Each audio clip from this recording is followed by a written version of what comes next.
पुस्तक 29 अध्याय 21 अवतार। हमें क्या शर्तें चाहिए? सोलेस्की और बैटल मास्टर ने एक दूसरे को देखा, उनकी आंखों में खुशी थी। बूढ़े पागल ने आखिरकार अपना सिर झुका लिया।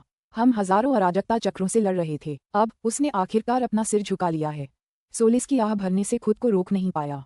वह कई सालों से क्लियरविंड से जूझ रहा था और दोनों ही प्रसिद्ध सम्मानित हस्तियां थीं जो एक दूसरे के आगे झुकने को तैयार नहीं थीं। चूंकि वे दुश्मन थे, इसलिए वास्टहेवन पैलेस और क्लियरविंड मंदिर स्वाभाविक रूप से प्राणघातक दुश्मन भी बन गए और यह संघर्ष हजारों अराजकता चक्रों तक चला। सिर झुकाना प्रतिष्ठा की हानि के साथ साथ अनेक खजानों की हानि का भी प्रतीक था। ये सब डार्कनॉर्थ की वजह से है।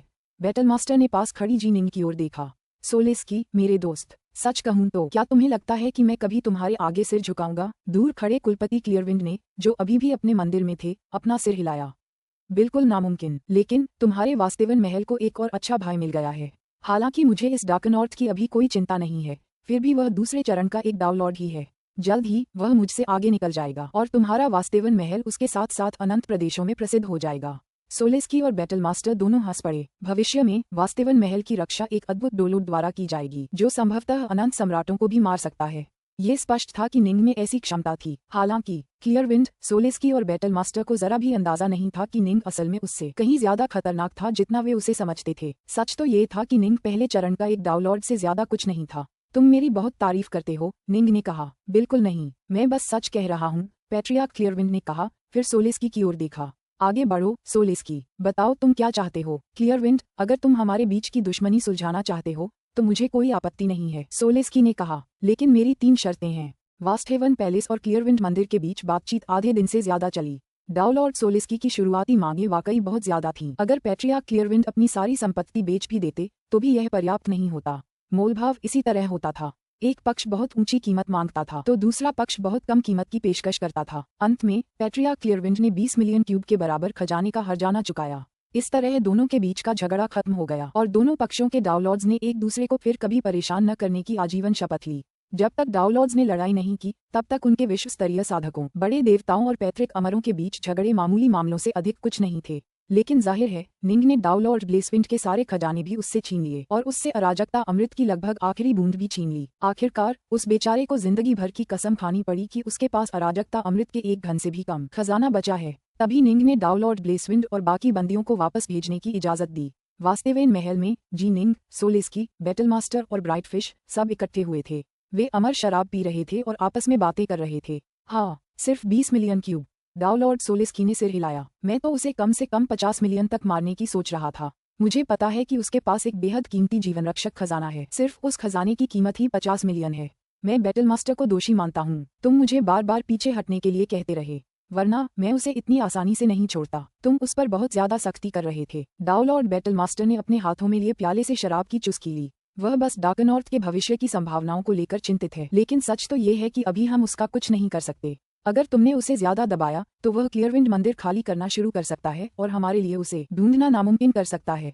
और हो सकता है कि वह बदला लेने के लिए हमसे कोई गुप्त योजना बनाए। यह मुसीबत के अलावा और कुछ नहीं होगा। उसके लिए वह जीवन रक्षक खजाना क्लियरविंड मंदिर से भी ज्यादा महत्वपूर्ण है। डाउनलॉर्ड बैटल मास्टर ने आह भरी। उसने इसे कई सालों तक अनगिनत खतरों का सामना करने के बाद ही हासिल किया है।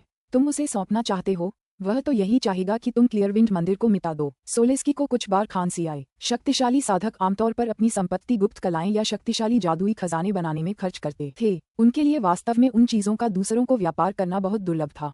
उदाहरण के लिए, डाउनलॉर्ड सोलेस्की और डाउनलॉर्ड क्लियरविंड के पास जो खजाने थे, उन सब का कुल मूल्य निश्चित रूप से 100 मिलियन घनों से ज्यादा था। समस्या ये थी कि उनके पास वास्तव में तरल धन की मात्रा बहुत कम थी, क्योंकि उनमें से कुछ खजानों की उन्हें युद्ध के लिए जरूरत थी। निंग के 6 जीवनदायी हथियार, उसका हेगेमॉन कवच और उसका हेगेमॉन दावसील, वे भी दूसरों को नहीं दिए जाएंगे। ये सब जी निंग की बदौलत है।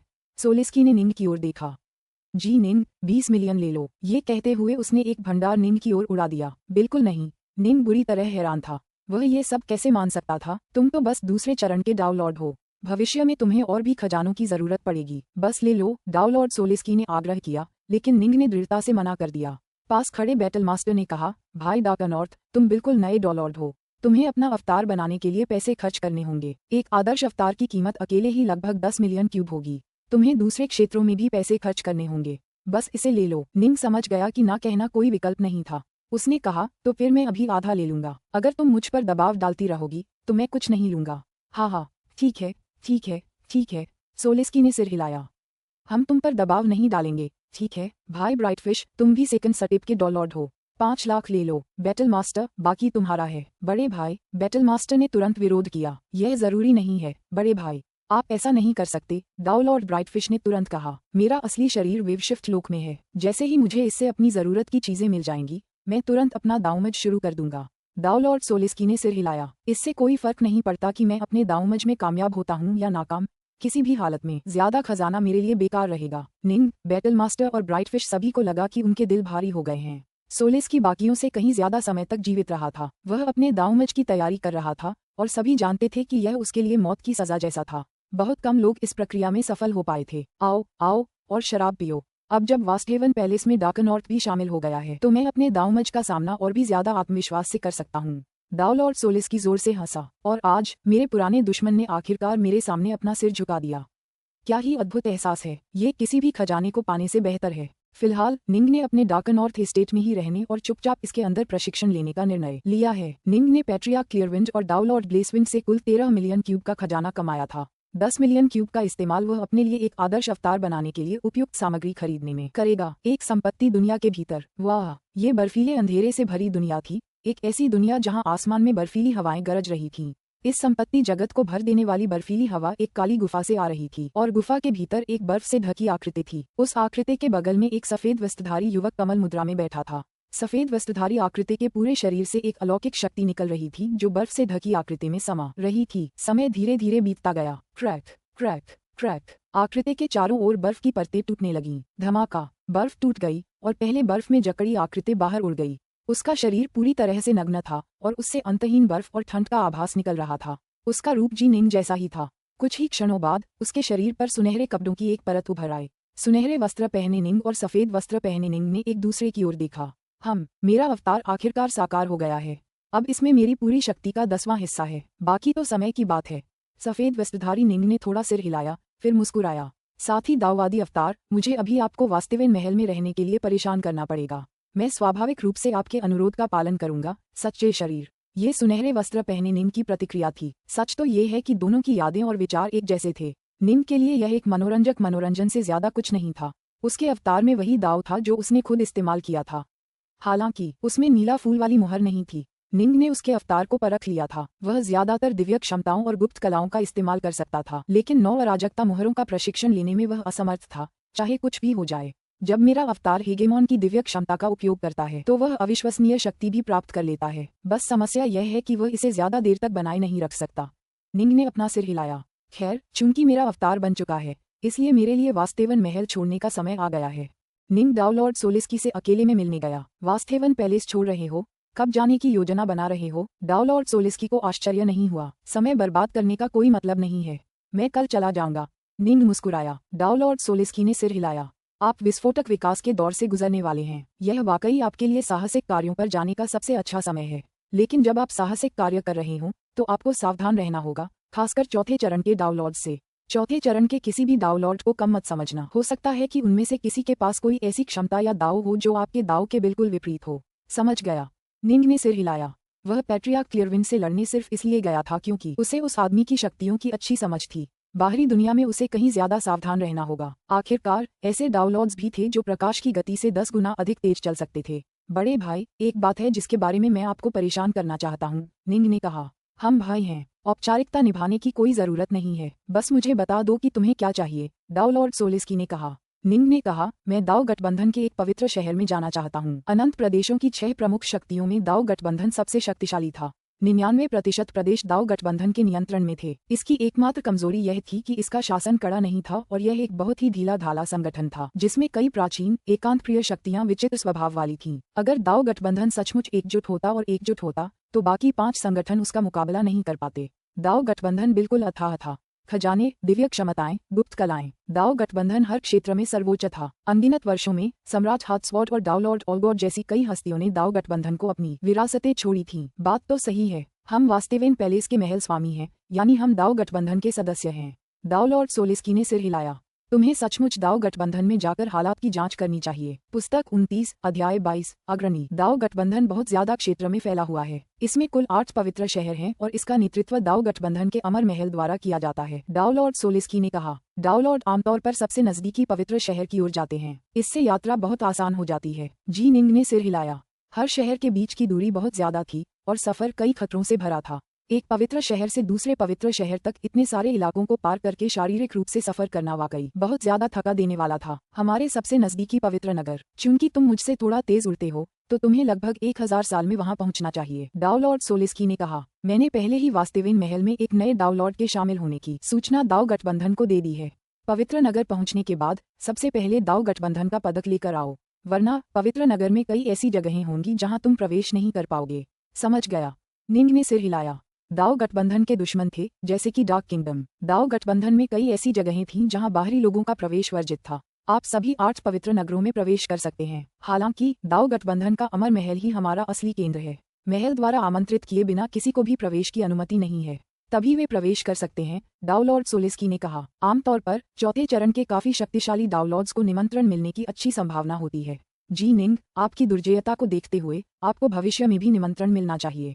निंग ने सिर हिलाया। 6 प्रमुख सेनाओं के मुख्यालय रहस्यमय और गूढ़ स्थान थे। अमर महल इन 6 में सबसे रहस्यमय और सबसे शक्तिशाली था। माना जाता है कि इसी में वे रहस्य छिपे थे कि दाव गठबंधन इतने लंबे समय तक बिना गिरे अपना वर्चस्व कैसे बनाए रख पाया। हालांकि बहुत कम लोग उन रहस्यों के पीछे की सच्चाई जानते थे। एक और बात है जिसके बारे में मुझे तुम्हें आगाह करना है। दाव लॉर्ड सोलेस्की को अचानक कुछ याद आया। उसने तुरंत गंभीरता से चेतावनी दी। दाव गठबंधन बहुत विशाल है और इसलिए ये काफी अव्यवस्थित भी है। इसके भीतर कई अलग अलग संगठन हैं और 8 पवित्र नगरों का नेतृत्व अलग अलग संगठन करते हैं। हर एक पवित्र नगर में कुछ प्राचीन शक्तिशाली शैतान हैं जो परछाई से उन पर शासन करते हैं।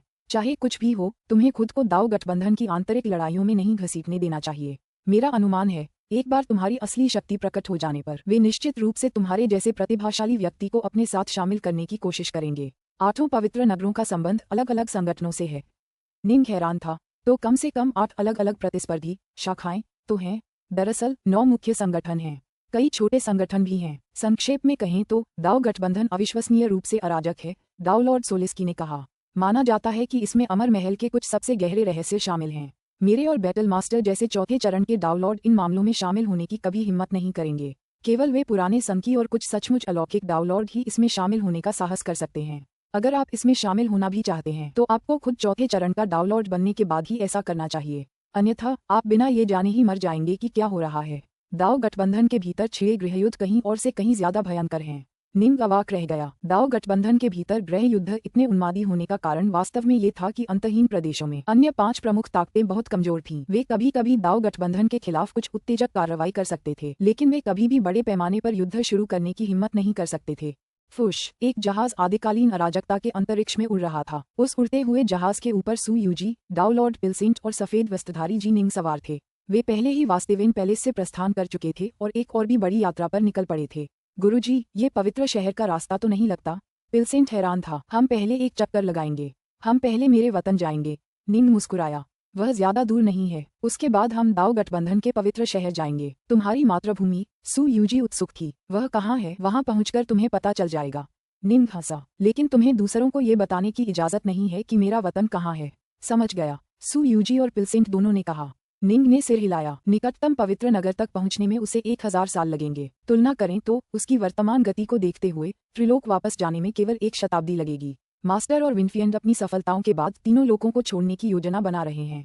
वे अंतहीन प्रदेशों का अन्वेषण करना चाहते हैं और बाहरी दुनिया को बेहतर ढंग से समझना चाहते हैं। निंग ने भौहें चढ़ाईं। बैडलैंड्स क्षेत्र से मेरी मातृभूमि तक जाने वाली स्थानिक सुरंग बहुत स्थिर नहीं है और उसके भीतर कई आयामी दरारें हैं। अगर वे भाग्यशाली नहीं रहे तो हो सकता है कि वे किसी एक दरार में फंस जाएं और पता नहीं कहाँ टेलीपोर्ट हो जाएं। इतने साल हो गए, लेकिन मुझे मानवा की कोई खबर नहीं मिली। मुझे डर है कि शायद वह उन्हीं आंसुओं में से किसी एक में फंस गई होगी और टेलीपोर्ट हो गई होगी। निंग की यही परिकल्पना थी। वह अस्थिर भंवर मार्ग बेहद खतरनाक था। निंग की शक्ति को देखते हुए वह अपनी तलवार की नियत से भंवर को दबा और स्थिर कर सकता था, लेकिन सुभूति और अन्य लोग ऐसा कैसे कर सकते थे? लगता है मुझे कुछ नई राहें बनानी होंगी। मुझे बैडलैंड्स क्षेत्र से थरी रियल्म्स तक एक सुरक्षित और सुदृढ़ मार्ग बनाना होगा। निंग ने सोचा। अनंत प्रदेशों के तारा मानचित्रों पर अनेक सुरक्षित मार्ग खोजी साधकों की अनगिनत पीढ़ियों द्वारा खोजे गए थे। मेरा प्राइमल ट्विन 3 लोकों में है, जबकि मैं उसके बाहर हूँ।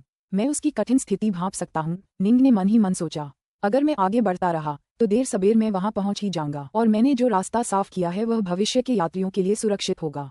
चूंकि मैं चौथे चरण के डाउनलॉर्ड जितना बलवान हूँ और मेरे पास हेगेमॉन का कवच है, इसलिए थोड़ा आगे बढ़ना ज्यादा मुश्किल नहीं होगा। 100 साल बाद वे बैडलैंड्स क्षेत्र की सीमाओं तक पहुंच गए। आगे बढ़ो। उड़ता हुआ जहाज अंतहीन आदिम अराजकता के अज्ञात अनदेखे हिस्सों में गहराई तक चला गया। ट्रेल ब्लेजिंग एक बहुत ही खतरनाक फैसला था, क्योंकि रास्ते में आपको कुछ खतरनाक जगहों का सामना करना पड़ सकता था। निंग ने ऐसा करने की हिम्मत सिर्फ इसलिए की क्योंकि वह बहुत शक्तिशाली हो गया था। निंग अपने जहाज के डेक पर कमल मुद्रा में बैठा था। वह अपने से कुछ दूरी पर मौजूद कुछ खतरों को भांप सकता था। वह ओमेगा स्वॉर्ड दाव का स्वामी था, इसीलिए उसे वास्तव में तलवार के दाव का स्वामी कहा जा सकता था। तलवार के दाव का मूल सार ब्रह्मांड के हर इंच में व्याप्त था, और यह निंग की आंखों का काम करता था। निंग की आत्मा जितनी मजबूत होती और तलवार के दाव के बारे में उसकी अंतर्दृष्टि जितनी ऊंची होती, तलवार के दाव का उपयोग करके वह उतनी ही ज्यादा दूरी तक देख पाता। नीला पुष्प धुंध ऊर्जा से बहुत पोषण के बाद निंग की आत्मा अब चौथे चरण के अधिकांश डाउनलॉर्ड्स के बराबर थी। निंग ने अपना सिर उठाकर दूर तक देखा। हमसे लगभग 60 खरब किलोमीटर दूर कोई खतरा है। उस जगह में घुसने वाले ज्यादातर डाउनलॉर्ड्स मारे जाएंगे। निंग की टांगों के बीच एक तारा मानचित्र बना हुआ था। निंग ने उस तारा मानचित्र पर एक निशान बना दिया। वह इस यात्रा में देखे गए विभिन्न अराजकता सितारों और खतरनाक क्षेत्रों को चिन्हित कर रहा था।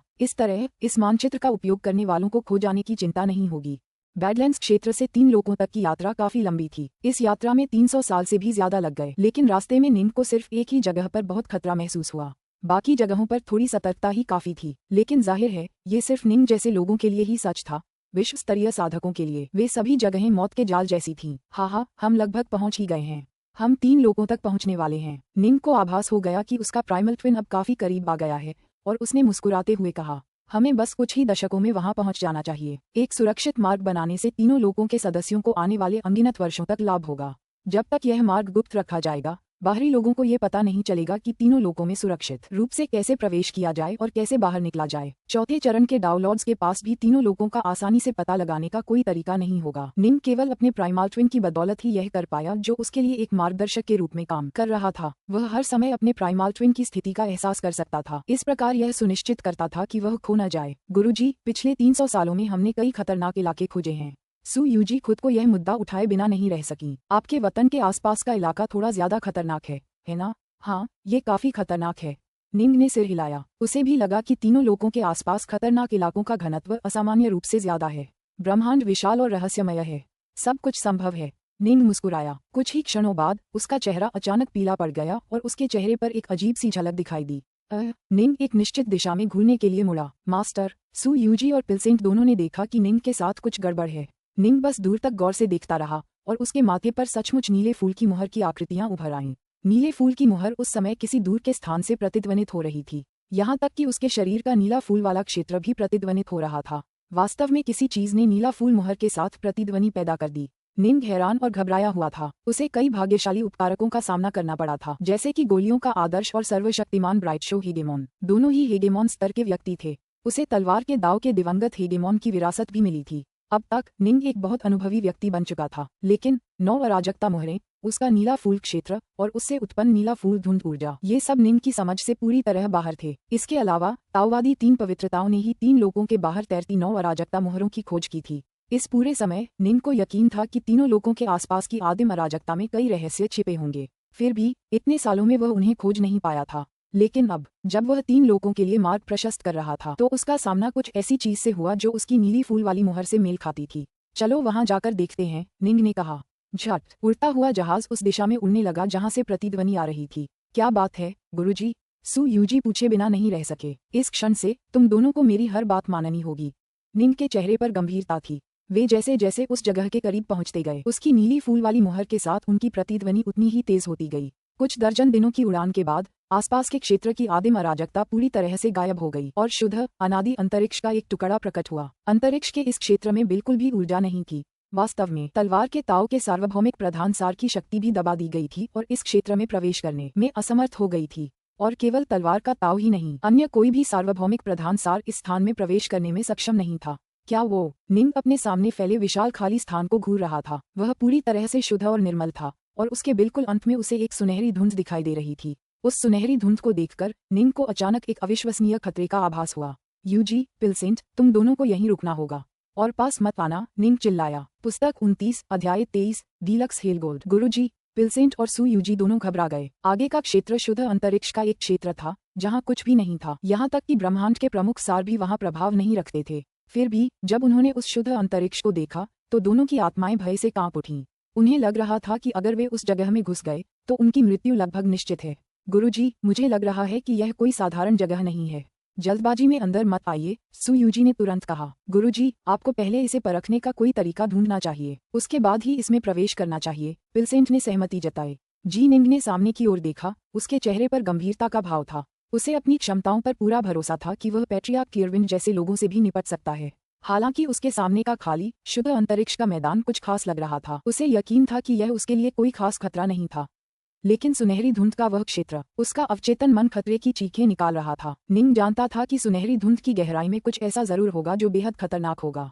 अंतरिक्ष का ये क्षेत्र अत्यंत असाधारण है।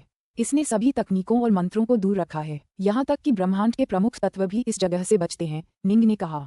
मैं इसे अपनी ईश्वर इंद्रिय से भी नहीं देख सकता, न ही अपनी तलवार के दाव से, और कोई विकल्प नहीं है। तो फिर अंदर मत जाओ, सू यूजी ने तर्क दिया। ठीक है गुरु, भूल जाए, अंदर मत जाए, पिलसेंट ने भी यही कहा। अंतहीन आदिम अराजकता खतरनाक जगहों से भरी थी। अगर आपको पता था कि यह खतरनाक है तो आपको अंदर जाने की क्या जरूरत थी? लेकिन निंग ने बस अपना सिर हिला दिया। 9 अराजकता मोहरें अब तक की उसकी सबसे अकल्पनीय रूप से शक्तिशाली तकनीक बनी रहीं। अब जबकि उसकी नीला फूल जैसी मुहर इस स्थान के साथ इतनी गहराई से प्रतिध्वनित हो रही थी, ये स्पष्ट था कि सुनहरी धुंध की गहराई से उसे कोई बुला रहा था। निंग ने पहले ही अपनी जीवनदायिनी दाव मुहर को वास्तेवन महल में अपने अवतार के पास रख दिया था। अगर वह मर भी जाता तो भी वह उस दाव मुहर का इस्तेमाल करके फिर से जीवित हो सकता था। नीला फूल सील के कुछ राज जानने के लिए थोड़ा जोखिम उठाना वाजिब था। निंग चिल्लाया, बस यही मेरा इंतजार करो। मान लिया। पिलसेंट और सू यूजी के पास उसका आदेश स्वीकार करने के अलावा कोई विकल्प नहीं था। लेकिन सावधान, सू यूजी ने कहा। निंग ने धीरे से सिर हिलाया।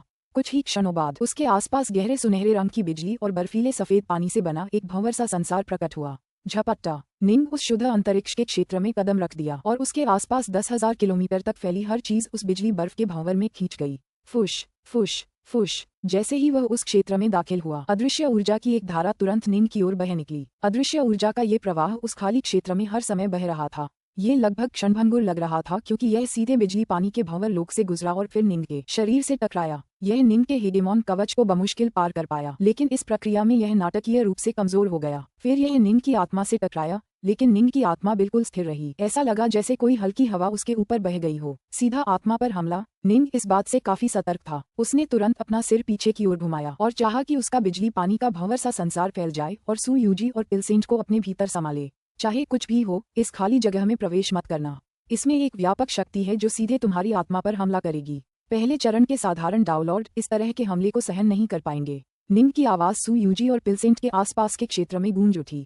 चेतावनी देने के बाद निंग खाली अंतरिक्ष क्षेत्र में प्रकाश की गति से लगभग दुगुनी गति से उड़ता रहा। उसके लिए ये काफी धीमी गति थी। पिलसेंट और सू यूजी चिंतित निगाहों से निंग को जाते हुए देखते रहे। जैसे ही निंग सुनहरे धुंध वाले उस क्षेत्र की ओर बढ़ा, थोड़ी देर बाद निंग सुनहरी धुंध के क्षेत्र में पहुंच गया। इस धुंध ने खाली क्षेत्र के इस हिस्से को पूरी तरह से ढक लिया था और निंग को आभास हो गया कि जो चीज उसकी नीली फूल वाली मुहर से गूंज रही थी वह धुंध के दूसरी तरफ थी। ये धुंध क्या है? निंग ने अपना हाथ बढ़ाया और तलवार की रोशनी की एक धारा बनाई। तलवार की रोशनी की यह धारा 30,000 मीटर लंबी हो गई। यह निंग के सामने सुनहरे धुंध में बिना किसी रुकावट के सीधे समा गई। ये धुंध अपने आप में खतरनाक या आक्रामक नहीं लगती, निंग ने सोचा। खतरे का एहसास तो इस सुनहरी धुंध के भीतर से ही निकल रहा होगा। फिर निंग ने अपना दाहिना हाथ आगे बढ़ाया और उसे 30 मीटर से ज्यादा लंबा करके सुनहरी धुंध में डुबो दिया। निंग का इतना सतर्क रहना सही था। उसके अवचेतन से आ रही खतरे की प्रबल भावना और 9 कैओस सील्स के अद्भुत गुणों ने ये सुनिश्चित कर दिया था कि निंग इस मामले में लापरवाही बरतने की हिम्मत नहीं करेगा। निंग के अनुसार 9 कैओस सील्स बनाने में सक्षम किसी भी व्यक्ति को कम से कम सर्वशक्तिमान ब्राइट शो हेगेमॉन या पैरागॉन ऑफ पिल्स जितना ही शक्तिशाली होना चाहिए। यहाँ सचमुच कोई खतरा नजर नहीं आता। यह ऊर्जा का एक धात्विक रूप है। निंग अपनी दिव्य ज्ञानी शक्ति का इस्तेमाल करके उस जगह का जायजा नहीं ले पा रहा था। उसके पास बस यही विकल्प था कि वह इन अपरिष्कृत तरीकों से सब कुछ परख ले। फुफ, निंग सुनहरे कोहरे में उड़ गया। सुनहरी धुंध ने उसे पूरी तरह से घेर लिया था। निंग भी लगभग 10 लाख किलोमीटर की दूरी तक ही देख पा रहा था। वह ध्यान से प्रकाश की गति से आगे बढ़ रहा था। 10 लाख किलोमीटर एक लंबी दूरी लग सकती है, लेकिन अगर निंग प्रकाश की गति से 10 गुना ज्यादा अपनी पूरी गति से आगे बढ़े तो वह पलक झपकते ही ये दूरी पार कर लेगा। ये बहुत जोखिम भरा होगा। अरे, निंग ने अपनी नजरों से अपने सामने के क्षेत्र को देखा। 1 करोड़ किलोमीटर के इस क्षेत्र में उसने एक अजीबोगरीब जानवर देखा जो एक विशाल सुनहरे पेंगोलिन जैसा दिख रहा था। उसका पूरा शरीर कवच प्लेटों से ढका हुआ था और वह शान से हवा में उड़ रहा था। हर बार जब वह हवा में उड़ता तो उसकी गति प्रकाश की गति से 3 गुना तेज होती। निंग को इस जीव से कोई खास खतरा नहीं लग रहा था, फिर भी इससे दूर रहना ही बेहतर है। ऐसे समय में कोई बेवजह परेशानी खड़ी करने की कोई जरूरत नहीं है।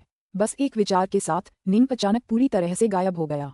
निंग ने अभी अभी छायाहीन बचाव कौशल का प्रयोग किया था और सुनहरी धुंध के साथ एकाकार हो गया था और नंगी आंखों से पूरी तरह अदृश्य हो गया था। चूंकि वह कवचधारी प्राणी इतनी दूर था, इसलिए स्वाभाविक रूप से वह निंग को खोज नहीं पाता। निंग ने सुनहरे कोहरे में उड़ते हुए पूरे 16 घंटे बिताए और उसकी नीले फूलों वाली मुहर के साथ प्रतिध्वनि और भी तेज होती गई। हालांकि वह सुनहरे कोहरे के क्षेत्र में ही रहा। अरे, इतने सारे जानवरों का क्या मतलब है? निंग ने अपनी नजरों से सामने के इलाके को देखा तो पाया कि लगभग 1 करोड़ किलोमीटर दूर 23 सुनहरे जानवर एक साथ जमा हो रहे हैं।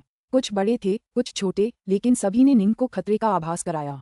खतरे का एहसास इतना ज्यादा नहीं है, शायद मैं उनसे निपट लूं, लेकिन पहले जिनका सामना मैंने किया था वे सब अकेले थे। उनमें से 23 यहाँ क्यों हैं? सबसे अजीबोगरीब वातावरण हमेशा सबसे अजीबोगरीब और अनोखे जीवों या जानवरों को जन्म देते थे। वाटरवॉकर, बर्टुलू और उनके जैसे अन्य जीव जो पर्याप्त बुद्धि के साथ पैदा हुए थे, किसी भी साधक की तरह दाव में प्रशिक्षण ले सकते थे। हालांकि निंग से पहले ये जानवर काफी गूंगे और बकबीस जैसे थे। उनके लिए साधना करने का कोई रास्ता नहीं था। फिर भी ब्रह्मांड ने उन्हें विकास और क्रमिक विकास का अपना मार्ग दिया था। हालांकि यह निश्चित था कि यह मार्ग उन्हें अनंत काल तक पहुंचने नहीं देगा। फिर भी इसने उन्हें जबरदस्त युद्ध शक्ति प्रदान की। ये सब यहाँ क्यों इकट्ठे हुए हैं? क्या यही उनका घर है? निंग को बड़ी उत्सुकता हुई, इसलिए उसने अपनी छाया रहित बचाव कला का इस्तेमाल करके उनके करीब जाने की कोशिश की। जब वह 20 लाख किलोमीटर की दूरी पर पहुंचा तो वह उन्हें बिल्कुल साफ देख पाया। सभी जानवर एक सुनहरे मोती के चारों ओर गोलाकार रूप में बिखरे हुए थे जो धीरे धीरे अपनी जगह पर घूम रहा था। 23 कवचधारी जानवर उस सुनहरे मोती से निकलने वाली ऊर्जा को निगल रहे थे। जानवर गूंगे थे, लेकिन वे जानते थे कि इस मोती से निकलने वाली ऊर्जा को अवशोषित करने से उन्हें और मजबूत बनने में मदद मिलेगी। क्या वो? निंग ने भौहें चढ़ाईं, फिर हैरानी से घूरने लगा। डिलक्स हेलगोल्ड, ये डिलक्स हेलगोल्ड है। माना जाता है कि इसे चौथे चरण के गोलेम के लिए ऊर्जा केंद्र के रूप में इस्तेमाल किया जा सकता है। धिक्कार है, मेरी किस्मत अच्छी है, मुझे तो वाकई डिलक्स हेलगोल्ड का एक मोती मिल गया। चौथे चरण के डाउनलोड्स जैसी शक्ति वाले गोलेम की संख्या अविश्वसनीय रूप से कम थी, मुख्यतः इसलिए क्योंकि उनके लिए कोर बनाने हेतु आवश्यक सामग्री बनाना कठिन था और सभी सामग्रियां अत्यंत दुर्लभ थीं। डिलक्स हेलगोल्ड उन चीजों में से एक था जिसका उपयोग ऐसे कोर को बनाने के लिए किया जा सकता था। दूसरे शब्दों में, यदि आपके पास डिलक्स हेलगोल्ड का एक मोती होता तो आपके पास चौथे चरण के डाउनलोड गोलेम के निर्माण हेतु आवश्यक अधिकांश सामग्रियां होती। इसके अलावा कई अन्य सामग्रियां भी थीं जिनका उपयोग ऊर्जा कोर के निर्माण के लिए किया जा सकता था, लेकिन वे सभी अविश्वसनीय रूप से दुर्लभ थीं। जब जादुई खजानों को गढ़ने के लिए शानदार नर्क सोने का इस्तेमाल किया जाता था तो वह जादुई खजाना स्वतंत्र रूप से बदल सकता था। वह कवच से लेकर तेज तलवार तक बन सकता था और उसमें किसी भी रूप में एक उच्च स्तरीय शाश्वत खजाने जैसी शक्ति होती थी। लेकिन जाहिर है, जादुई खजाना गढ़ने के लिए इतनी कीमती सामग्री का इस्तेमाल करना एक बहुत ही बेकार काम था। आमतौर पर लोग इसे गोलेम बनाने के लिए बचाते थे। गोलेम खुद एक उच्च स्तरीय शाश्वत खजाने जितना ही मजबूत होता था, जिसे अपनी इच्छानुसार बदला और रूपांतरित किया जा सकता था। यह एक आदर्श मांस ढाल होता था और शाश्वत सम्राट खुद को जीवित रखने के लिए इसका इस्तेमाल करते थे। एक बार जब मुझे पर्याप्त सामग्री मिल जाएगी तो मैं एक सच्चे महारथी कारीगर को मेरे लिए एक बनाने के लिए आमंत्रित करूंगा, निंग ने सोचा। कई संगठनों के पास डिलक्स हेलगोल्ड के लिए स्थायी खरीद आदेश होते हैं जिनकी कीमत 30 से 40 मिलियन क्यूब कैओस नेक्टर होती है। कई बड़ी शक्तियां थीं जो इस सामग्री को खरीदने के लिए अपनी सीमा से बाहर जाने को तैयार थीं, लेकिन खैर, विक्रेता भी मूर्ख नहीं थे। सबको पता था कि यह पदार्थ कितना दुर्लभ है। आमतौर पर विक्रेता इसे ऐसे ही दुर्लभ खजानों के बदले ही बेचने को तैयार होते। सबके पास अराजकता अमृत था, इसकी परवाह किसे थी? हालांकि जरूरी नहीं कि हर किसी के पास उच्च गुणवत्ता वाले खजाने हों।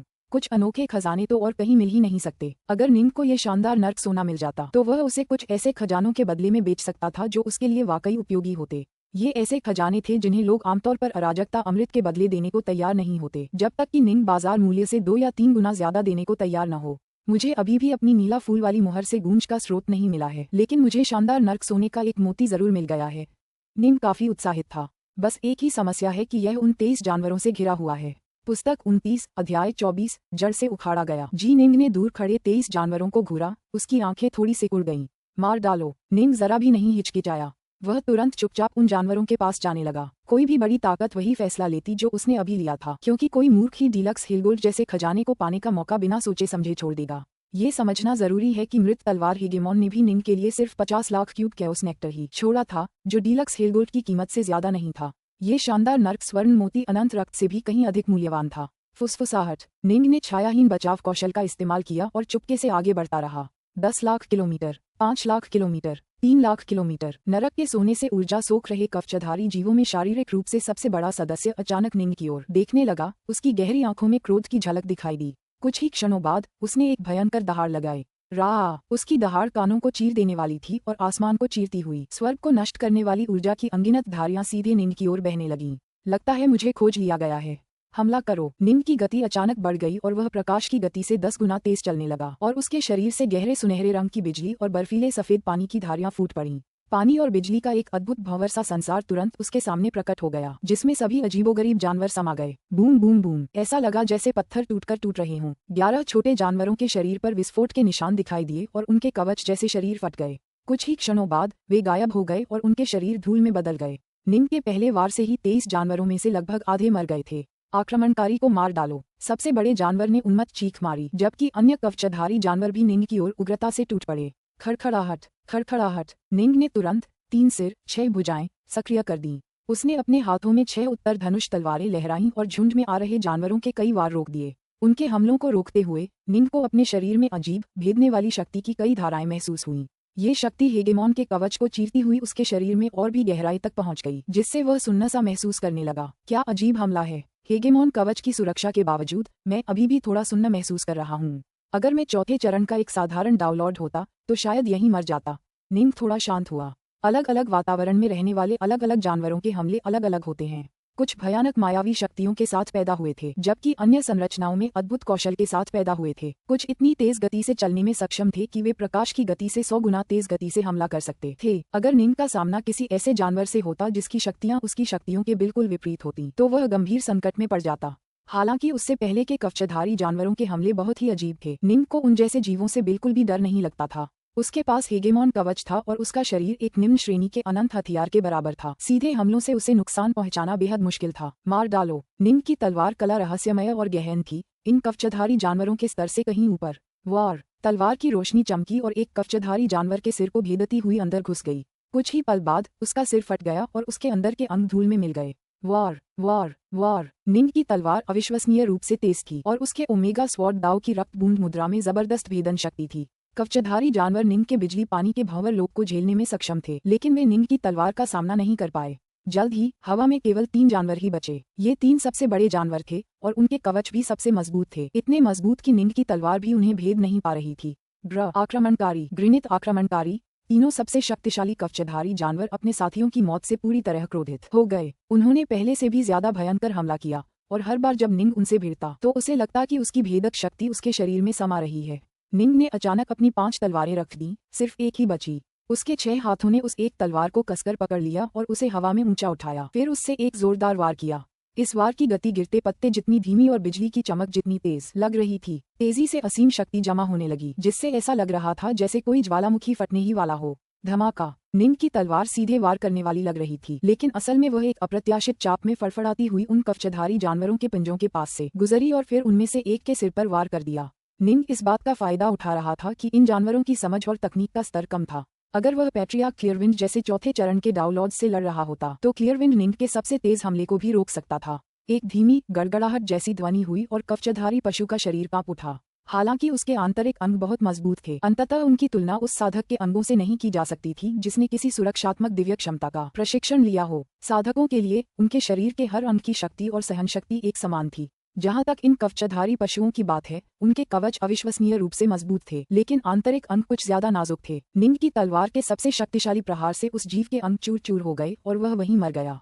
पीछे की ओर गिरते ही उसका शरीर नरम पड़ गया, फिर बस हवा में मंडराता रहा। उसका शरीर बार बार ऐंठ रहा था और उसके नथुनों से खून बह रहा था। अगला। ऐसा लग रहा था मानो निंग किसी तेज तलवार पर सवार हो। एक तेज आवाज के साथ वह प्रकाश की गति से 10 गुना तेजी से आगे बढ़ा और एक और कवचधारी जानवर के पास आ गया, और जैसे ही वह उसके पास पहुंचा, वह जानवर गुस्से और डर से दहाड़ने लगा। धमाका। फिर एक और धमाका हुआ। जानवर ने पलटवार करने की कोशिश की थी, पर क्या हुआ? उसके सिर पर अभी भी वार हुआ था और वह भी पीछे की ओर गिर पड़ा, क्योंकि उसकी लाश से जीवन के सारे निशान गायब हो गए थे। और अब तुम बच गए। निंग ने अपनी नजर सबसे बड़े कवचधारी जानवर की ओर घुमाई, जिसने सबसे पहले निंग को खोजा था। आक्रमणकारी, हमारी जातीय भूमि पर आक्रमण करने के लिए तुम्हें प्राणदंड मिलेगा। कवचधारी जानवर ने धीमी गर्जना की। उसका कवचधारी कवच बाकियों के कवचों से स्पष्ट रूप से मोटा था और काफी मजबूत भी था। धमाका। निंग ने एक जोरदार वार किया। उसकी 6 भुजाएं उस एक तलवार को जकड़े हुए थीं और उसने एक बार फिर उस जानवर की खोपड़ी पर जोरदार वार किया। एक धमाका हुआ और उनके आसपास का स्थान भी टुकड़े टुकड़े होने लगा। उस जबरदस्त प्रहार से वह कवचधारी जानवर पीछे की ओर गिर पड़ा, लेकिन फिर उसने शांति से अपना सिर उठाकर निंग को एक जानलेवा नजर से देखा। क्या? निंग का चेहरा तनावग्रस्त हो गया। उसके पास अलौकिक सुरक्षा तंत्र होना एक बात थी, लेकिन ये कैसे हो सकता था कि सामने से किया गया गतिज प्रहार भी उसे मार न सके?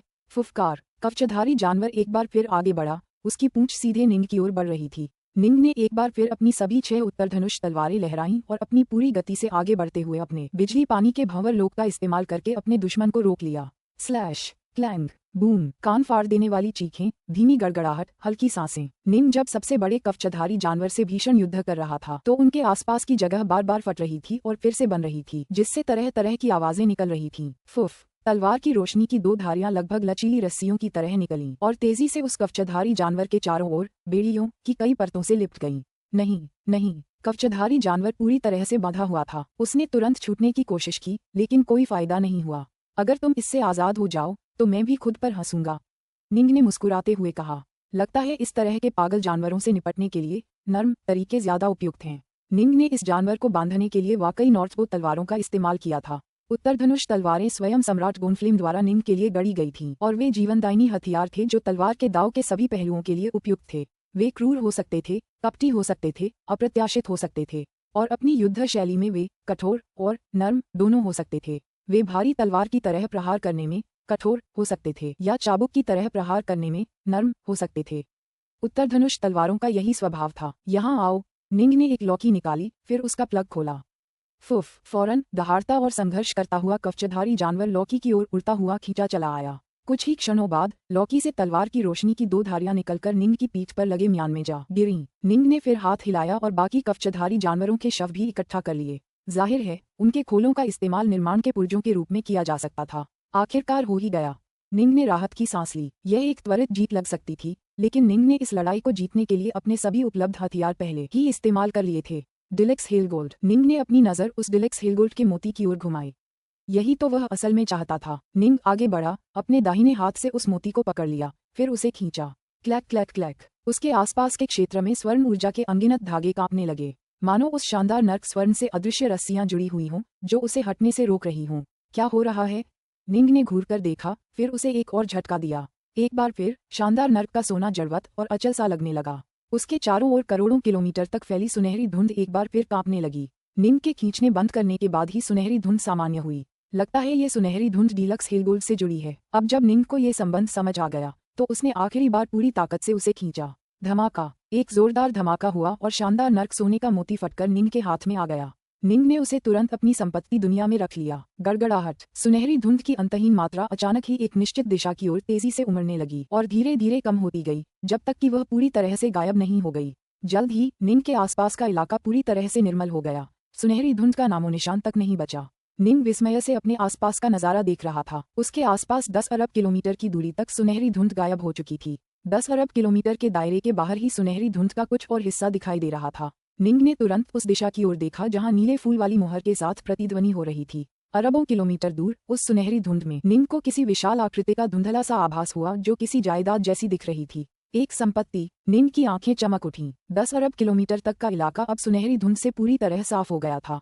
कई कवचधारी जीव आश्चर्य से अपने आसपास के वातावरण को देख रहे थे। कुछ ही सेकंड पहले वे सुनहरी धुंध से घिरे हुए थे। ये सब पूरी तरह से गायब क्यों हो गया? जल्द ही उनकी निगाहें दूर खड़े सफेद वस्त्रधारी युवक की ओर मुड़ गईं।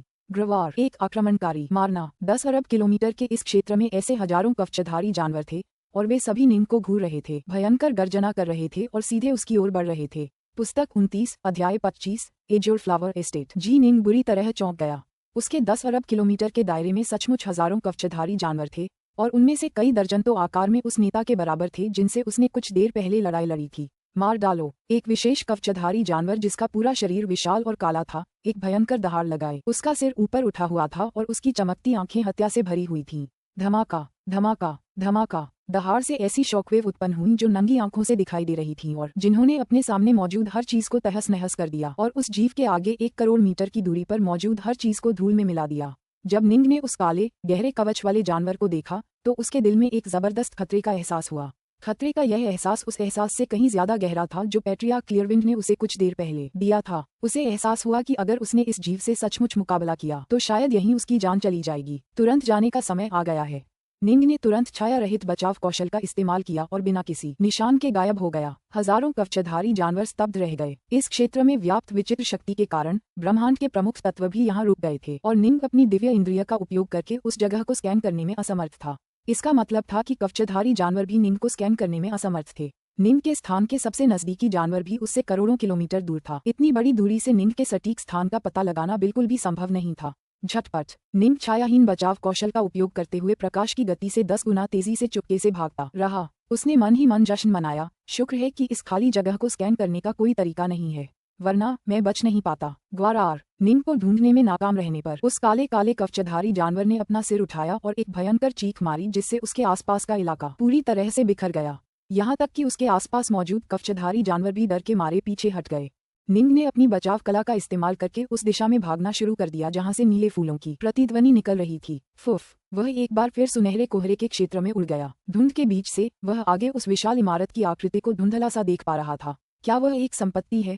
निंग आगे की ओर उड़ता रहा। कभी कभी चीजें धोखे से बहुत पास लगती हैं। वह दूर से उस संपत्ति को साफ साफ पहचान सकता था, लेकिन उसने उसकी ओर उड़ने में 10 घंटे लगा दिए।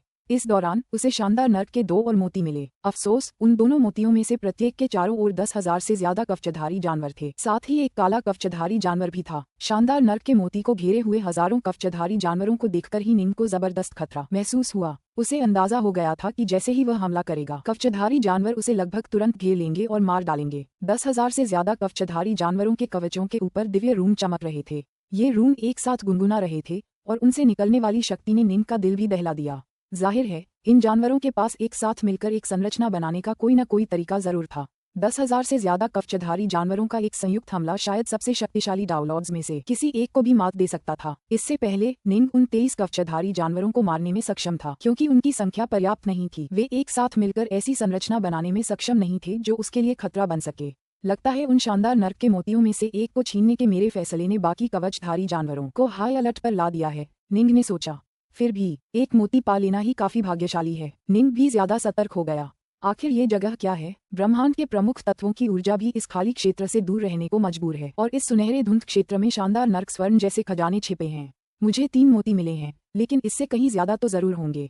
और वो कवचधारी जानवर सबसे ताकतवर तो निश्चित रूप से चौथे चरण के डाउनलॉर्ड्स के बराबर हैं। जहाँ तक काले कवच वाले जानवरों की बात है, वे ज्यादातर डाउनलॉर्ड्स को कुचल सकते हैं। अगर ये सब एक साथ इकट्ठा हो जाएं, तो मुझे लगता है कि शाश्वत सम्राटों के लिए भी इनसे जीतना मुश्किल हो जाएगा। निंग काफी घबराया हुआ था। उसने अभी तक एस्टेट में प्रवेश भी नहीं किया था, लेकिन बाहरी घेरा पहले से ही दहशत से भरा हुआ था।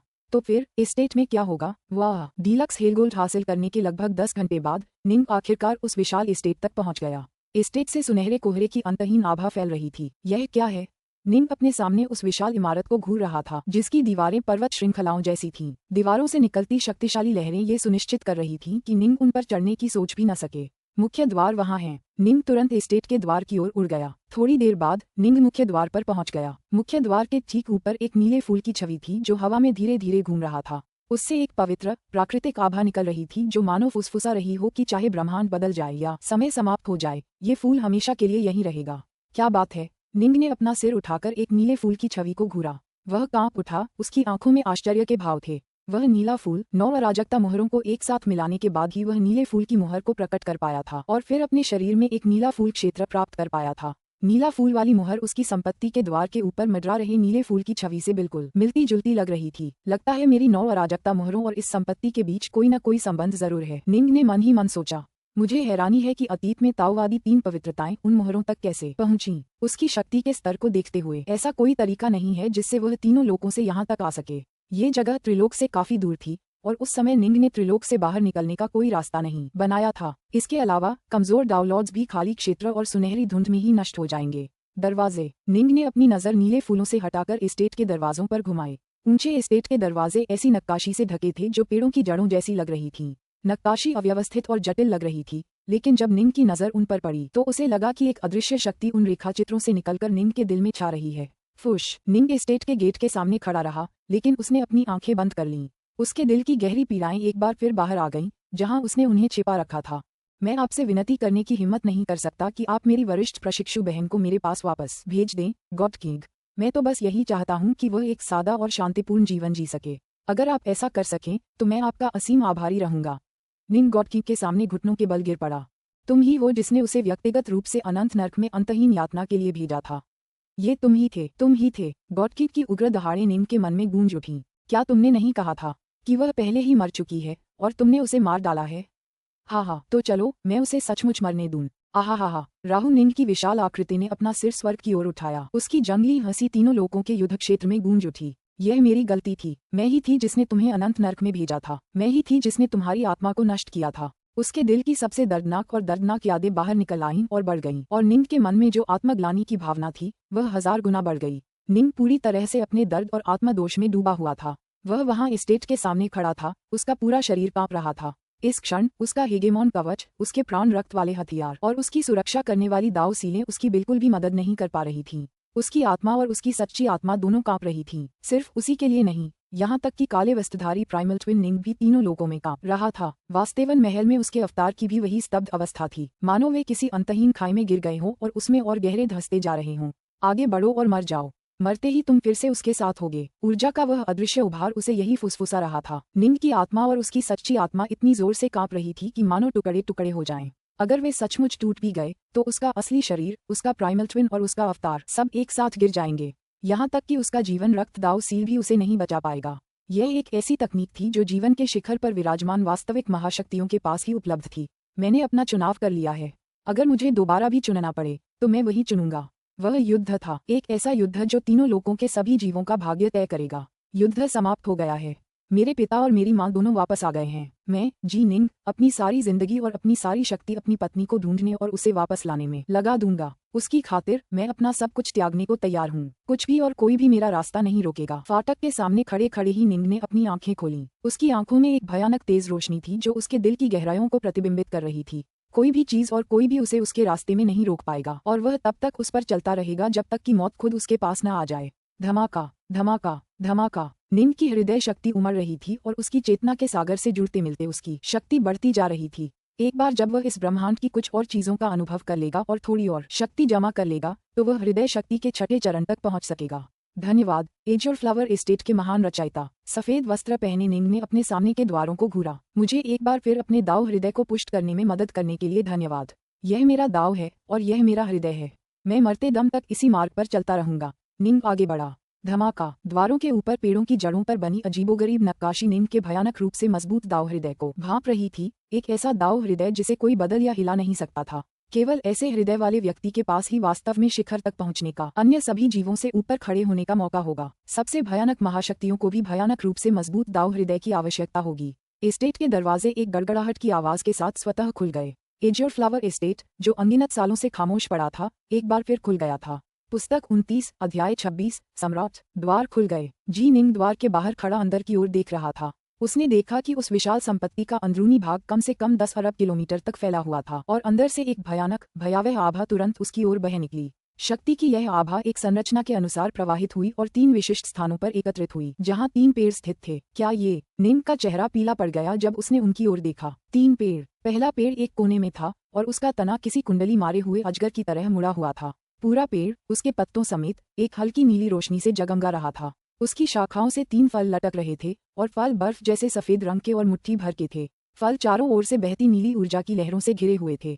दूसरा पेड़ सबसे बड़ा था और उसमें सबसे ज्यादा पत्ते थे। ये फूलों की एक विशाल छतरी जैसा था जो करोड़ों किलोमीटर के क्षेत्र में फैला हुआ था, और जैसे ही निंग ने उसे देखा, उसे एहसास हुआ कि इस पेड़ पर सिर्फ 2 फल थे। दोनों फल पूरी तरह से रक्त लाल थे और ऐसा लग रहा था मानो कोई उन्हें छू ले तो उनमें से खून बह निकलेगा। तीसरा पेड़ सबसे छोटा था, इतना छोटा कि उसे बस एक पौधा ही कहा जा सकता था। ये लगभग 3 मीटर ऊंचा था और अर्ध पारदर्शी और बर्फ जैसा ठंडा लग रहा था। हर एक पत्ता मानो कलाकृति हो, जबकि उसकी विरल शाखाओं पर 9 फल लगे थे जो रोशनी से चमक रहे थे। हर फल एक छोटे से सूरज की तरह था जो चकाचौंध कर रहा था। क्या यह 8 पवित्र रक्तफलों में से एक है? आकाश रत्न रक्तफल। जब निंग की नजर दूसरे और सबसे बड़े पेड़ पर लगे 2 रक्तलाल फलों पर पड़ी तो वह दंग रह गया। यह पागलपन था, पागलपन। 8 पवित्र रक्तफल। संभवतः डाउलॉर्ड सोलेस्की जैसे लोगों ने इनके बारे में कभी सुना भी नहीं होगा। निंग को इनके बारे में सिर्फ 7 लीफपल अध्यायों के कारण ही पता था। 7 लीफ फल अध्यायों में दुर्लभ सामग्रियों के बारे में काफी जानकारी थी, जिनमें 8 पवित्र रक्तफल भी शामिल थे। 8 में से हर एक अतुलनीय रूप से दुर्लभ था और एक पवित्र रक्तफल का पेड़ शाश्वत सम्राटों को वासना से पागल कर देता था और आधिपत्यवादियों के बीच युद्ध भड़का सकता था। स्काइजवेल ब्लड फ्रूट, यानी यह एक पवित्र ब्लड फ्रूट वृक्ष है। निंग ने अपने सामने खड़े विशाल वृक्ष को घूरा, फिर मुड़कर बाकी 2 वृक्षों की ओर देखा। पहला वृक्ष मुड़े हुए तने वाला था जो कुंडलित ड्रैगन जैसा दिख रहा था, जबकि दूसरा वृक्ष एक पौधा था। हालांकि निंग को लग रहा था कि इन दोनों वृक्षों से निकलने वाली शक्ति की आभा बीच वाले पवित्र ब्लड फ्रूट वृक्ष के बराबर ही थी। मैं सिर्फ स्काइजवेल ब्लड फ्रूट को पहचानता हूँ। निंग ने सिर हिलाया। मैं बाकी 2 को बिल्कुल नहीं पहचानता। पहले वाले को पहचानने का एकमात्र कारण 7 लीफ फल चैप्टर था, वरना वह उनमें से किसी को भी नहीं पहचान पाता। सोच रहा हूँ, क्या मैं इन्हें हटा सकता हूँ? निंग अपनी धड़कनों में तेजी महसूस कर सकता था। जब तक मुझे पता नहीं चलेगा, मुझे पता नहीं चलेगा। निंग तेजी से आगे बढ़ा और बीचों बीच लगे बड़े पेड़ के पास पहुंचा। निंग ने अपना दाहिना हाथ बढ़ाया, जो इतना बड़ा हो गया कि आसमान ही छिप गया। उसका हाथ अब लाखों किलोमीटर बड़ा हो गया था और उसने आगे बढ़कर पेड़ के तने को पकड़ लिया, उसे उखाड़ने की कोशिश में। निंग की चाल बहुत धीमी थी। अगर कोई खतरा नजर आता तो उसके पास प्रतिक्रिया करने के लिए पर्याप्त समय होता। धमाका! अचानक उस पेड़ की सतह से एक शक्तिशाली लहर निकली, जिसने निंग का हाथ झटक दिया। लगता है मैं इसे अपने साथ नहीं ले जा सकता।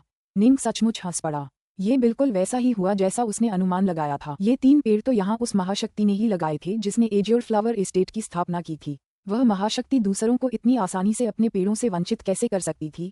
मुझे आश्चर्य है कि मैं फल तोड़ पाऊंगा या नहीं। निंग ने फिर एक फल की ओर हाथ बढ़ाया। वह आसानी से एक बिल्कुल लाल रंग का फल तोड़ पाया। फट! फल उसके हाथों में आ गिरा तो एक पवित्र रक्तफल मेरे हाथ में यूं ही आ गया।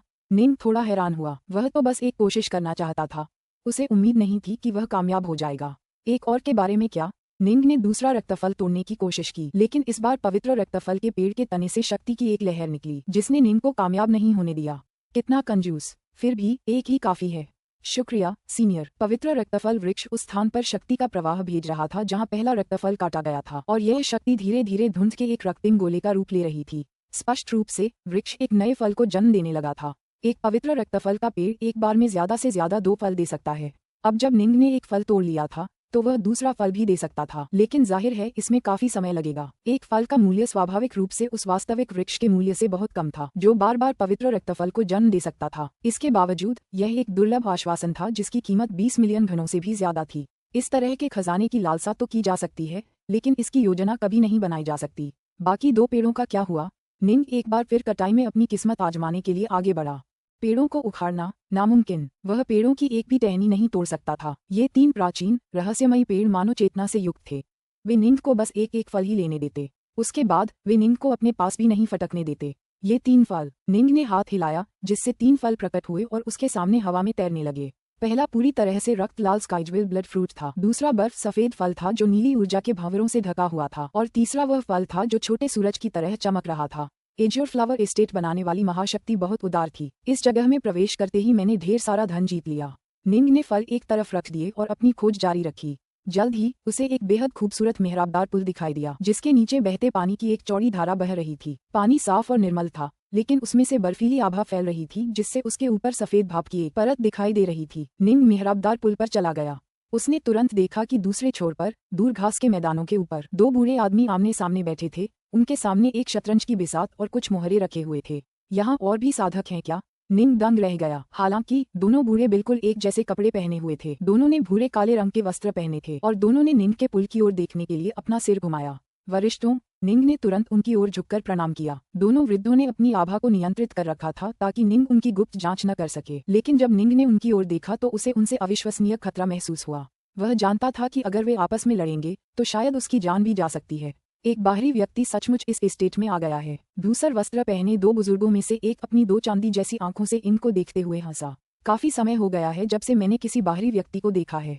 जहां तक दूसरे भूरे वस्त्रधारी बुजुर्ग की बात है, उसकी आंखें खून से लाल थीं। निंग उसे घूर रहा था और निंग उसे घूर रहा था, और जब उनकी नजरें एक दूसरे से मिलीं तो निंग को अचानक ऐसा लगा जैसे वह हत्या और खून का अंतहीन सागर देख रहा हो। उस अथाह घृणा और कत्लेआम को देखकर निंग का दिल कांप उठा।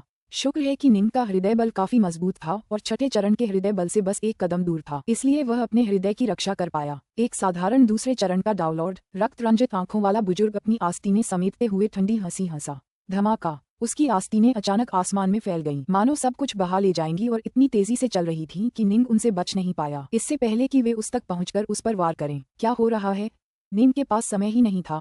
जैसे ही उसने 3 सिर 6 भुजाएं प्रकट की, उसका शरीर तुरंत धुंधला हो गया और उसकी सभी 6 भुजाओं ने एक उत्तर धनुष तलवार पकड़ ली। उसकी तलवार की रोशनी चमकी, फिर एक विशाल ब्लैक होल में बदल गई। आकाश को सोखने वाली आस्तीन निंग की तलवार की रोशनी पर गिरी और ब्लैक होल के डगमगाने के साथ ही निंग की तलवार की रोशनी चटकने लगी।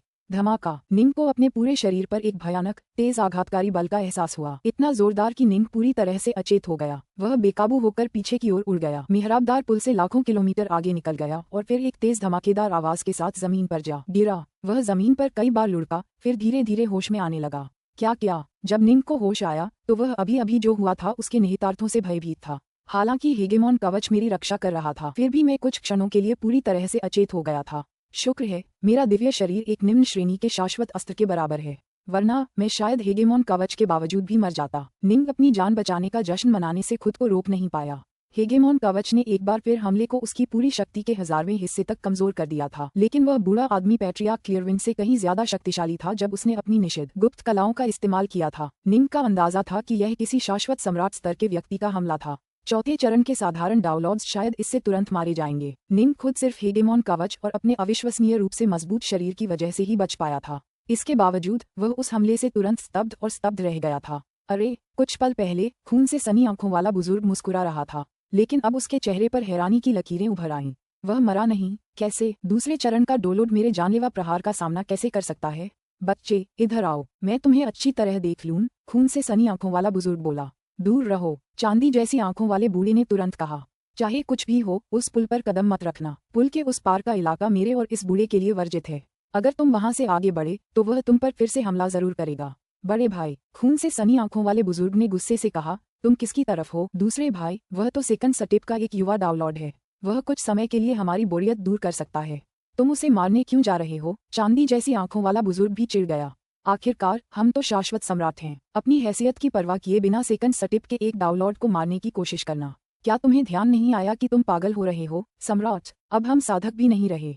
सम्राट, आहा! खून से सनी आंखों वाला बुजुर्ग जोर से हंसा। वह पागलों की तरह हंसा और उसकी हंसी में बेपनाह नफरत और दर्द भरा था। पुस्तक 29 अध्याय 27 वापसी। ये सुनते ही चांदी जैसी आंखों वाले बुजुर्ग का शरीर कांप उठा और उसकी आंखों में एक गहरी उदासी छा गई, जैसे उसने आह भरी हो। हमारे पास अभी भी आज़ादी पाने का मौका है, और तो और जिस व्यक्ति ने हमें इस हालत में पहुंचाया है वह इस जागीर का मालिक है। इसका दूसरे चरण के इस युवा डाउनलॉड से कोई लेना देना नहीं है।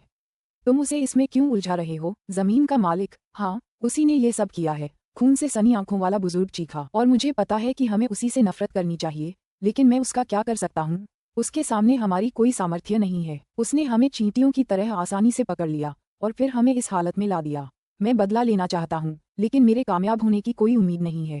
उसने कहा था कि लौटने पर वह हमें आज़ादी देगा, लेकिन कब का हो गया? वह 30 लाख से भी ज्यादा अराजकता चक्र पहले चला गया था। शायद वह कभी वापस नहीं आएगा। मेहराबदार पुल के दूसरी ओर जी निंग उन दोनों के बीच बातचीत सुनकर अवाक रह गया।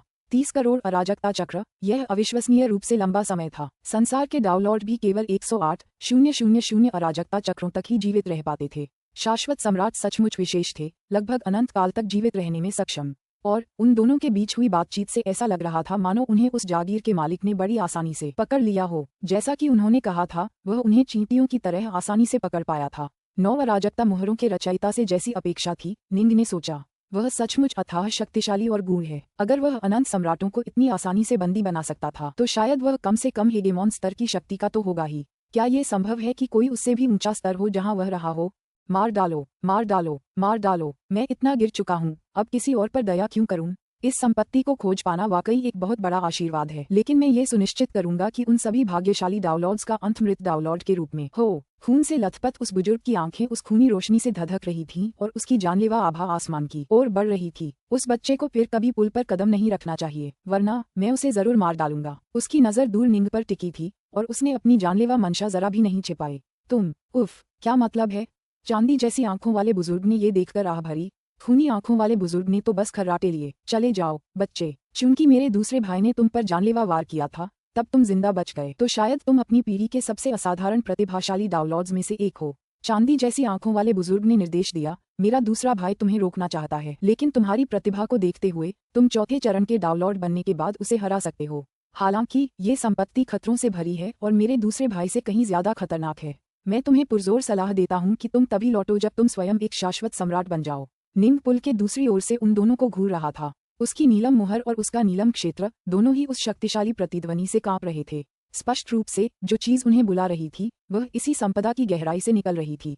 लेकिन ये देखते हुए कि दो शाश्वत सम्राट पुल की रखवाली कर रहे थे और उनमें से एक उसे मार डालने की इच्छा से भरा हुआ था। शक्ति में अंतर बहुत ज्यादा है। अगर मैंने जबरदस्ती अंदर घुसने की कोशिश की तो शायद वह मुझे बांधकर पकड़ लेगा। हालांकि निंग की एज्योर फ्लावर एस्टेट की गहराइयों में घुसने की गहरी इच्छा थी, लेकिन शक्ति में अंतर साफ दिखाई दे रहा था। जाओ जाओ, चांदी जैसी आंखों वाले बुजुर्ग ने कहा। बच्चे, बाहरी परिधि में भी 3 पवित्र वृक्ष थे। एस्टेट के अंदर और भी खजाने हैं। क्या तुम अंदर नहीं जाना चाहते? आहा, मुझे यकीन है तुम्हें जरूर जाना चाहिए। रक्त रंजित आंखों वाले बुजुर्ग ने निंग को गौर से देखा। निंग एक पल के लिए झिझका, फिर मुड़कर चला गया। वह जल्द ही एज्योर फ्लावर एस्टेट के मुख्य द्वार से चला गया। खून से सनी आंखों वाले और चांदी जैसी आंखों वाले दोनों बुजुर्ग निंग को दूर जाते हुए देख रहे थे।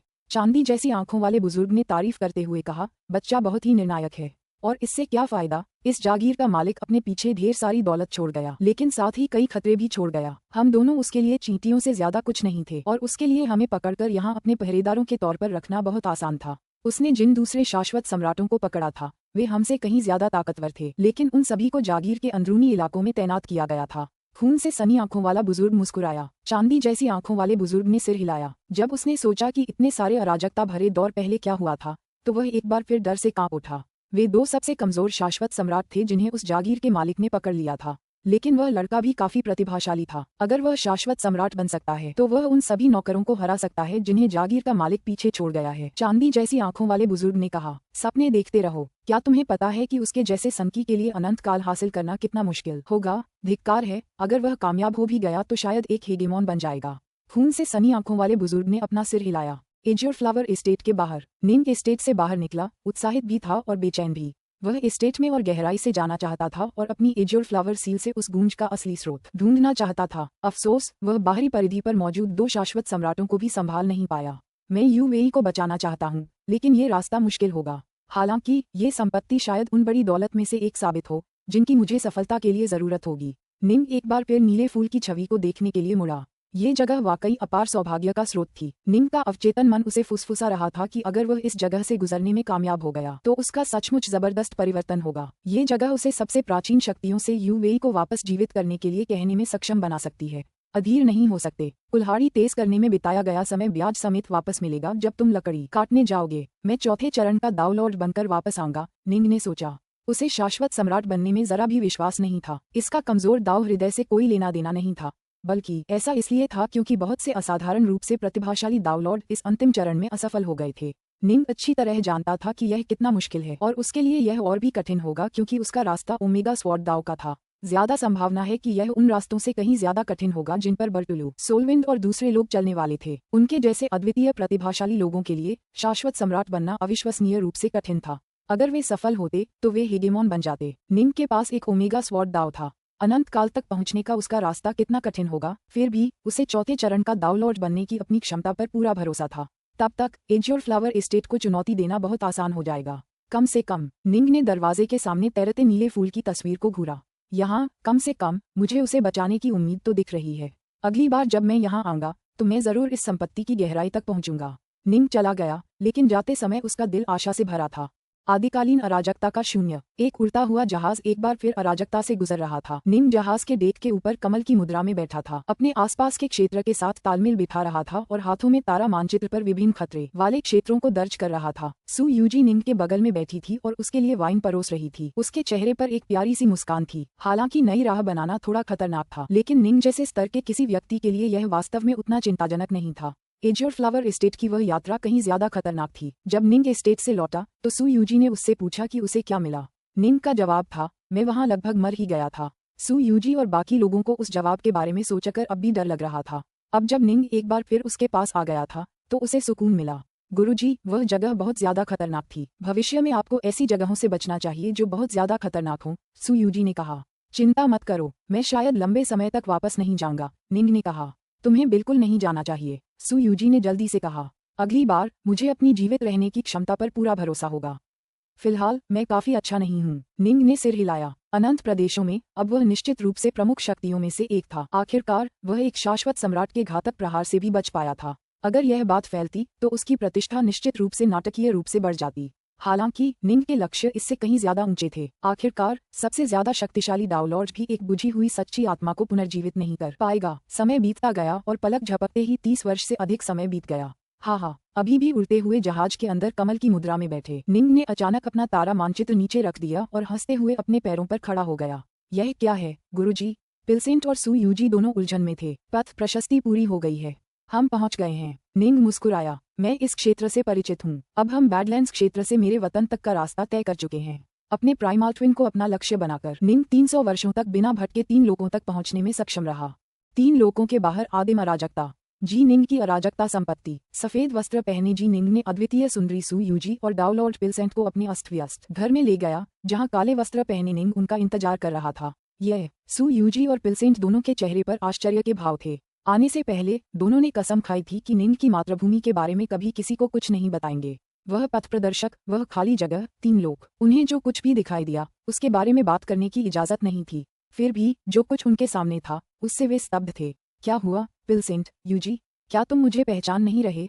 काले वस्त्र पहने निंग हंसा। एक प्राइमल ट्विन। सू यूजी और पिलसेंट खुद को रोक नहीं पाए और ये 2 शब्द बोल पड़े। बहुत कम डाउनलॉर्ड्स ऐसे थे जिनके प्राइमल ट्विन थे। सफेद वस्त्रधारी निंग ने अपना हाथ हिलाया, जिससे एक पेंटिंग उड़कर काले वस्त्रधारी निंग की ओर आए। इस पेंटिंग के अंदर एक संपदा लोक था और यह अनगिनत गुप्त कलाओं, दिव्य क्षमताओं, साधना तकनीकों और अन्य तकनीकों से भरा था जो निंग ने वास्तेवन महल से प्राप्त की थी। इसमें वे विभिन्न खजाने भी थे जो उसने डाउलॉर्ड ब्लेसविंड और अपने अन्य शत्रुओं से प्राप्त किए थे। साथ ही अराजकता अमृत, अराजकता रत्न और भी बहुत कुछ। यहाँ कम से कम 1 करोड़ घनों के बराबर अराजकता अमृत और अराजकता रत्न थे। निंग ने अनुमान लगाया कि यह त्रिलोकों की एक ठोस नींव स्थापित करने के लिए पर्याप्त होना चाहिए। ये समय है कि तीनों लोक वास्तव में प्रमुखता की ओर बढ़ें। निंग ने सिर हिलाया। पुस्तक 29, अध्याय 28, 3 क्षेत्र अभिलेखागार। ग्रैंड जिया की दुनिया। स्वेलो माउंटेन, ब्राइट हार्ट झील। जी यिचुआन और यूची स्नोर अपनी पोती जी ब्राइट मून के साथ जा रहे थे। वे तीनों लोगों की यात्रा पर निकल पड़े थे और अंकल वाइट भी उनके साथ यात्रा कर रहे थे। नतीजतन ब्राइट हार्ट झील अब सामान्य से थोड़ी शांत थी। फुफ। काले वस्त्र पहने जी निंग अचानक आसमान से उतर आईं। युवा स्वामी शरद पत्ता ने जब उसकी उपस्थिति महसूस की तो वह तुरंत दौड़ कर आए। बड़ी बहन ऑटम लीफ। काले वस्त्र पहने निंग ने उसे पुकारते हुए खुशी से मुस्कुराया। लिटिल किंग और शियाओयू कहाँ हैं? वे दोनों भी मौज मस्ती करने बाहर गए थे। मुझे नहीं पता कि वे कहाँ गए, ऑटम लीफ ने कहा। सब लोग बाहर गए हैं। बड़ी बहन, तुम भी उनके साथ क्यों नहीं चली जाती? निंग ने आगे कहा। हर समय ब्राइट हार्ट द्वीप पर मत रहो। किसी को तो द्वीप पर रहना ही होगा। कौन जाने कब तुम वहाँ आ जाओ। ऑटम लीफ मुस्कुराई। देखा, आज तुम वहाँ आ ही गए। निंग हंसा। कुछ शब्द ऐसे थे जिन्हें कहने की जरूरत नहीं थी। ऑटम लीफ ने बचपन से ही उसकी देखभाल की थी और वे दोनों सगे भाई बहनों से भी ज्यादा करीब थे। मेरे साथ आओ बड़ी बहन। निंग बोलते हुए ब्राइट हार्ट द्वीप की भीतरी गहराइयों की ओर चल पड़ा। ऑटम लीफ पीछे से आ रहा था और वे जल्दी ही द्वीप के एक भीतरी पहाड़ पर पहुंच गए। निंग पहाड़ की आधी ऊंचाई पर खड़ा रहा, फिर हाथ से इशारा किया। फुफकार। एक साधारण सा दिखने वाला अमर घर अचानक पहाड़ पर उतर आया। निंग अमर संपत्ति के द्वारों को घूर रहा था। कुछ ही क्षणों बाद द्वारों के ठीक ऊपर अचानक 3 शब्द दिखाई दिए। 3 रियल्स आर्काइव्स। यह क्या है? ऑटम लीफ जो देख रही थी उससे थोड़ी हैरान थी। निंग ने कहा, आज से ये तीनों लोकों में सबसे महत्वपूर्ण स्थान होगा।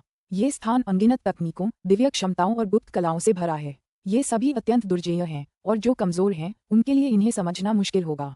आगे आओ। निंग ने हाथ हिलाया। तुरंत ढाल लिए एक हृष्टपुष्ट गोलेम प्रकट हुआ। यह मोक्ष था, तीसरे चरण के डोलोड जैसा दिखने वाला गोलेम, जिसे निंग ने पवित्र अमर लोक में रहते हुए पकड़ा था। गुरु। गोलेम ने तुरंत सम्मानपूर्वक पुकारा। डाउलॉर्ड बनने के बाद जी निंग ने सम्राट मिर्जनो द्वारा उसे दिए गए 4 गोलेमों को भी हराकर वश में कर लिया था। इससे मोक्ष को जी निंग की शक्ति का पूरा यकीन हो गया। तुम्हारा रूप मेरे द्वीप पर सभी को डरा देगा। एक साधारण साधक का रूप धारण करो, निंग ने हंसते हुए आदेश दिया। हाँ। मोक्ष का शरीर तुरंत धुंधला हो गया और वह एक गंजे, भूरे वस्त्रधारी व्यक्ति में बदल गया। निंग ने सिर हिलाया। आज से तुम तीनों लोगों के अभिलेखागार की रखवाली करोगी। मेरी अनुमति के बिना किसी को भी यहाँ प्रवेश की अनुमति नहीं है। यहाँ मौजूद यह महिला मेरी बड़ी बहन ऑटम लीफ है। उसे जब चाहे अभिलेखागार में प्रवेश करने और उसकी सभी तकनीकों का अध्ययन करने की अनुमति है। युवा स्वामी, आप जो चाहें वो नहीं कर सकते। ये तीनों लोगों के लिए एक महत्वपूर्ण स्थान होगा, ऑटम लीफ ने जल्दी से कहा। मैं 3 रियल्स आर्काइव्स का निर्माता हूँ, तो क्या हुआ अगर मैं तुम्हें अभी इसमें सब कुछ देखने की अनुमति दे दूं? बस इसकी सामग्री दूसरों को मत सिखाना, निंग ने कहा। अभी 3 रियल्स आर्काइव्स में अध्ययन के लिए कोई विशिष्ट व्यवस्था या नियम नहीं है। बाद में मैं अपने गुरु से बात करूंगा और कुछ नियम बताऊंगा। जब कोई नियम नहीं होते तो नियम तोड़ने जैसी कोई बात नहीं होती। हालांकि बाद में ब्राइट मून और मेरे माता पिता सहित तुम सभी को नियमों का पालन करना होगा। इतना तो मैं समझती हूँ। ऑटम लीफ ने सिर हिलाया। निंग के सबसे करीबी परिवार के सदस्यों को भी कुछ बुनियादी नियमों का पालन करना होगा। हालांकि उन्हें निश्चित रूप से सबसे ज्यादा छूट दी जाएगी और लगभग सभी तकनीकें सीखने के लिए उपलब्ध होंगी। एकमात्र सच्चा नियम ये था कि वे बिना किसी अच्छे कारण के इन तकनीकों को दूसरों को नहीं सिखा सकते थे। अनंत प्रदेशों के भीतर किसी भी संगठन में चीजें इसी तरह काम करती थीं। एक बार जब आपकी गुप्त तकनीकें दूसरों को सिखा दी जाती तो अप्रत्याशित और अनियंत्रित घटनाक्रमों का घटित होना बहुत संभव था। ये ताओ के अध्ययन के लिए एक पवित्र स्थान है। कुलपिता सुभूति ने कई तकनीकों का अभ्यास किया और कई दिनों तक उनमें डूबे रहे। उसके बाद ही उनकी मन की सामान्य स्पष्टता वापस आई। सबसे पहले उन्होंने एक उत्साहित आह भरी। वास्थेवन पैलेस ने अनगिनत वर्षों में इस संग्रह का निर्माण किया है। अनंत प्रदेशों में भी इस तरह का भंडार साधकों के लिए एक पवित्र स्थान माना जाएगा। निंग मुस्कुराया। यहाँ इतनी तकनीकें हैं कि कोई भी बिना रुके संसार दावलॉर्ड स्तर तक प्रशिक्षण ले सकता है। आखिरकार त्रिलोक एक अराजकता लोक ही है और मुझे संदेह है कि केवल कुछ ही लोग विश्व स्तर तक पहुँच पाएंगे। अंततः हम में से बहुत कम लोग संसार दावलॉर्ड बन पाएंगे। मुझे विश्वास है कि जो लोग ऐसा करेंगे वे अनंत प्रदेशों में जाएंगे और वहाँ अपना भाग्य तलाशेंगे। ठीक है। सुभूति का चेहरा खुशी से भर गया। तीनों लोगों का भविष्य बिल्कुल अकल्पनीय है।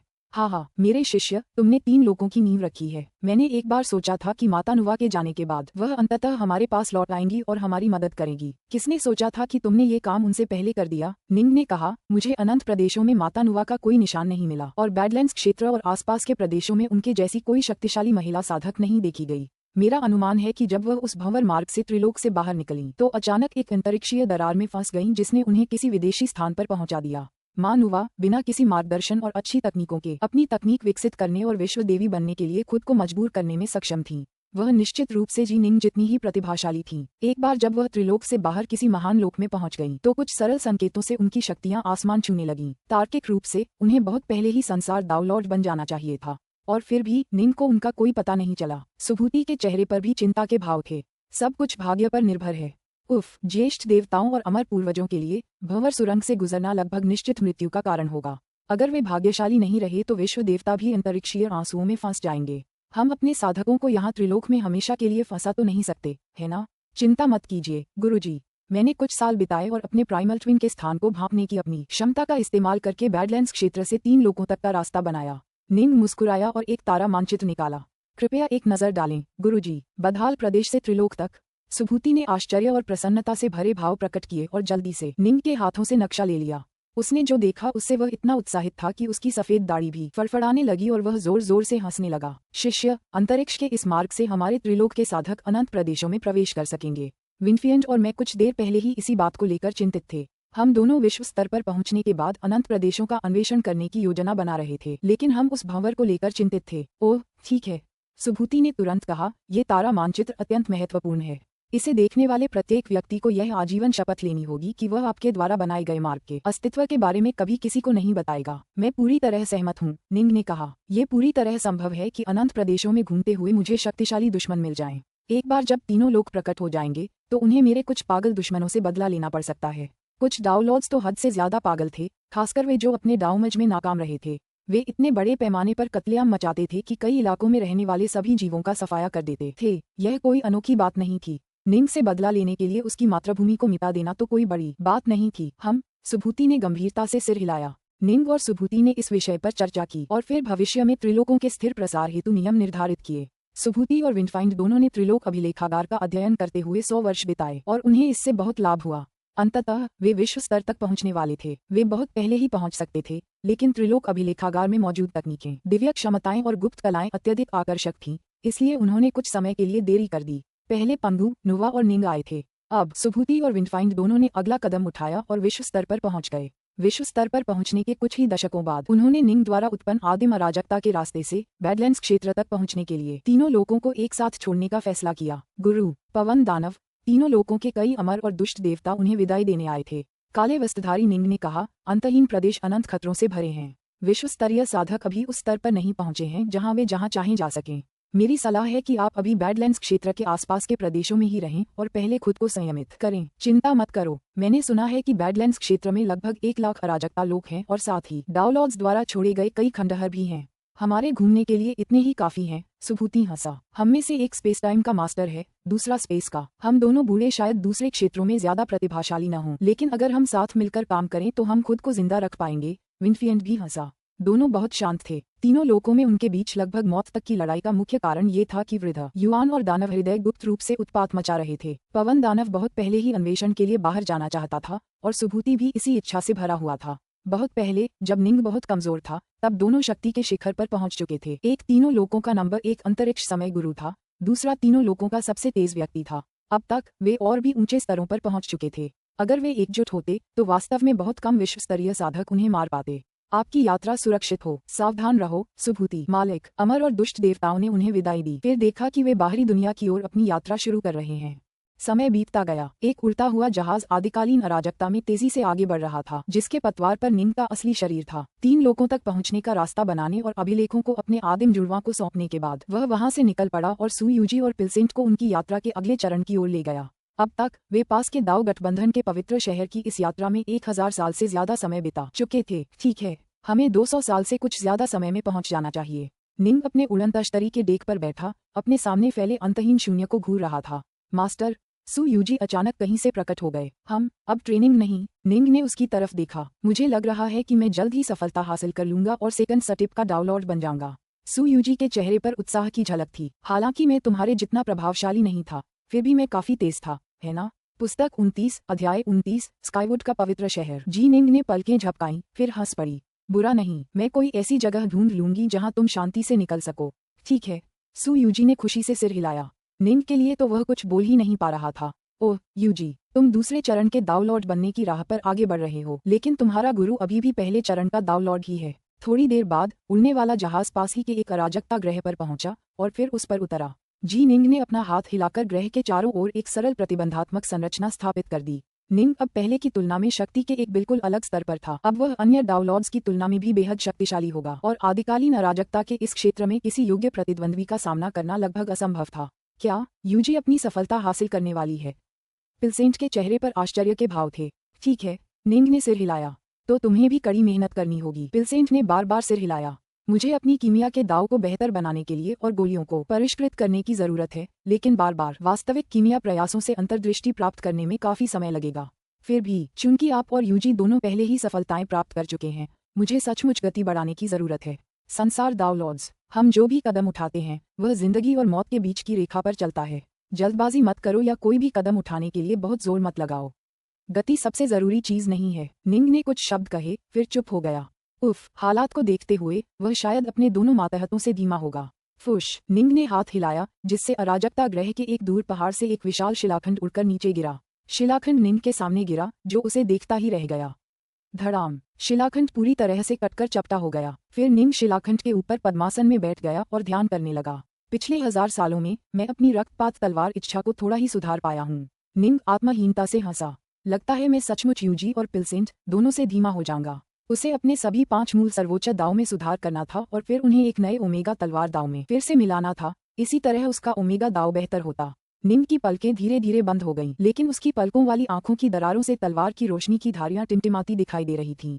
उसके कुछ मीटर के दायरे में बार बार छोटे छोटे आंसू दिखाई दे रहे थे और गायब हो रहे थे। जाहिर है, निंग तलवारबाजी का अभ्यास और कल्पना कर रहा था। काफी समय बाद धमाका, अराजकता ग्रह के ऊपर आसमान में एक तेज हवा चली और अराजकता ऊर्जा का एक भयानक भंवर बनने लगा और सू यूजी नी द्वारा बड़ी मात्रा में अवशोषित होने लगा। स्पष्ट रूप से उसकी सफलता शुरू हो गई थी। पिलसेंट ध्यान से देख रहा था, लेकिन निंग ने बस कमल मुद्रा में ध्यान करने और अपनी तलवारबाजी का ध्यान जारी रखने का विचार किया। इस सफलता को प्राप्त करने में 3 दिन से अधिक का समय लगा, जिसके बाद एक बार फिर सब कुछ शांत हो गया। मास्टर, सू यूजी ने अपनी अमर संपत्ति को एक तरफ रख दिया और चली गई। हाँ, अब तुम सचमुच अलग हो गए हो क्योंकि तुम दूसरे चरण पर पहुंच गए हो। तुम वाकई और भी ज्यादा खूबसूरत हो गए हो। पास खड़ा पिलसेंट खुशी से चिल्लाया। उसका दिल सचमुच एक बच्चे जैसा था और डाउनलॉर्ड बनने से उसमें जरा भी बदलाव नहीं आया था। दरअसल अपने शुद्ध निष्कपट हृदय के कारण ही वह डाउनलॉर्ड बन पाया था। 7 लीफ पल चैप्टर्स ने उसकी मदद की थी, लेकिन मूल में उसका अपना दाव हृदय था। सू यूजी ने पिलसेंट की तरफ देखा और वह तुरंत मंत्रमुग्ध हो गई। पिलसेंट, मुझे बड़ी बहन कहो। सू यूजी पिलसेंट को प्यार से घूरती रही। बड़ी बहन, बड़ी बहन। मंत्रमुग्ध पिलसेंट अचानक अपने होश में आया। फिर सू यूजी की ओर इशारा किया और हकलाते हुए बोला, अरे। सू यूजी ने आत्मसंतुष्ट होकर कहा, पिलसेंट, ऐसा लगता है कि आपका दाव हृदय अभी पर्याप्त मजबूत नहीं है। अरे यार, मैं तो बर्बाद हो गया। मैं तो तुरंत ही मंत्रमुग्ध हो गया। आगे चलकर मुझे बहुत परेशानी होगी।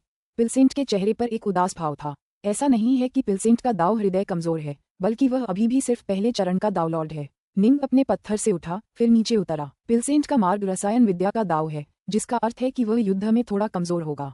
दूसरी ओर, आपके पास उत्कृष्ट फिक्सियन की विरासत है। ये हास्यास्पद होगा यदि आप दूसरे चरण तक पहुंचने के बावजूद पहले चरण के दाव लॉर्ड को मंत्रमुग्ध न कर सकें। लेकिन यूजी, आपको पिलसेंट के साथ ऐसा बार बार नहीं करना चाहिए। मुझे पता है, मुझे पता है। मैं तो बस इसलिए उत्साहित थी क्योंकि मैंने सफलता हासिल कर ली थी। सू यूजी ने बार बार सिर हिलाया, फिर उत्साह से निंग की ओर देखा। गुरुजी, आप मेरे आकर्षण कौशल को क्यों नहीं आजमाते? निंग ने मुस्कुराते हुए कहा, आगे बढ़ो और कोशिश करो। सू यूजी ने तुरंत कहा, तो गुरु, आपको। अपनी बात पूरी करते करते उसने तुरंत अपनी गुप्त कलाओं का प्रयोग किया। वह पहले से ही इतनी सुंदर थी कि राज्यों के पतन का कारण बन सकती थी। अब उसकी मुस्कान ने उसकी आंखों को ब्रह्मांड की सबसे मनमोहक चीजों जैसा बना दिया था। उसकी निगाहें अथाह गहरी थीं, जिससे निंग उनकी ओर आकर्षित हुए बिना नहीं रह सका।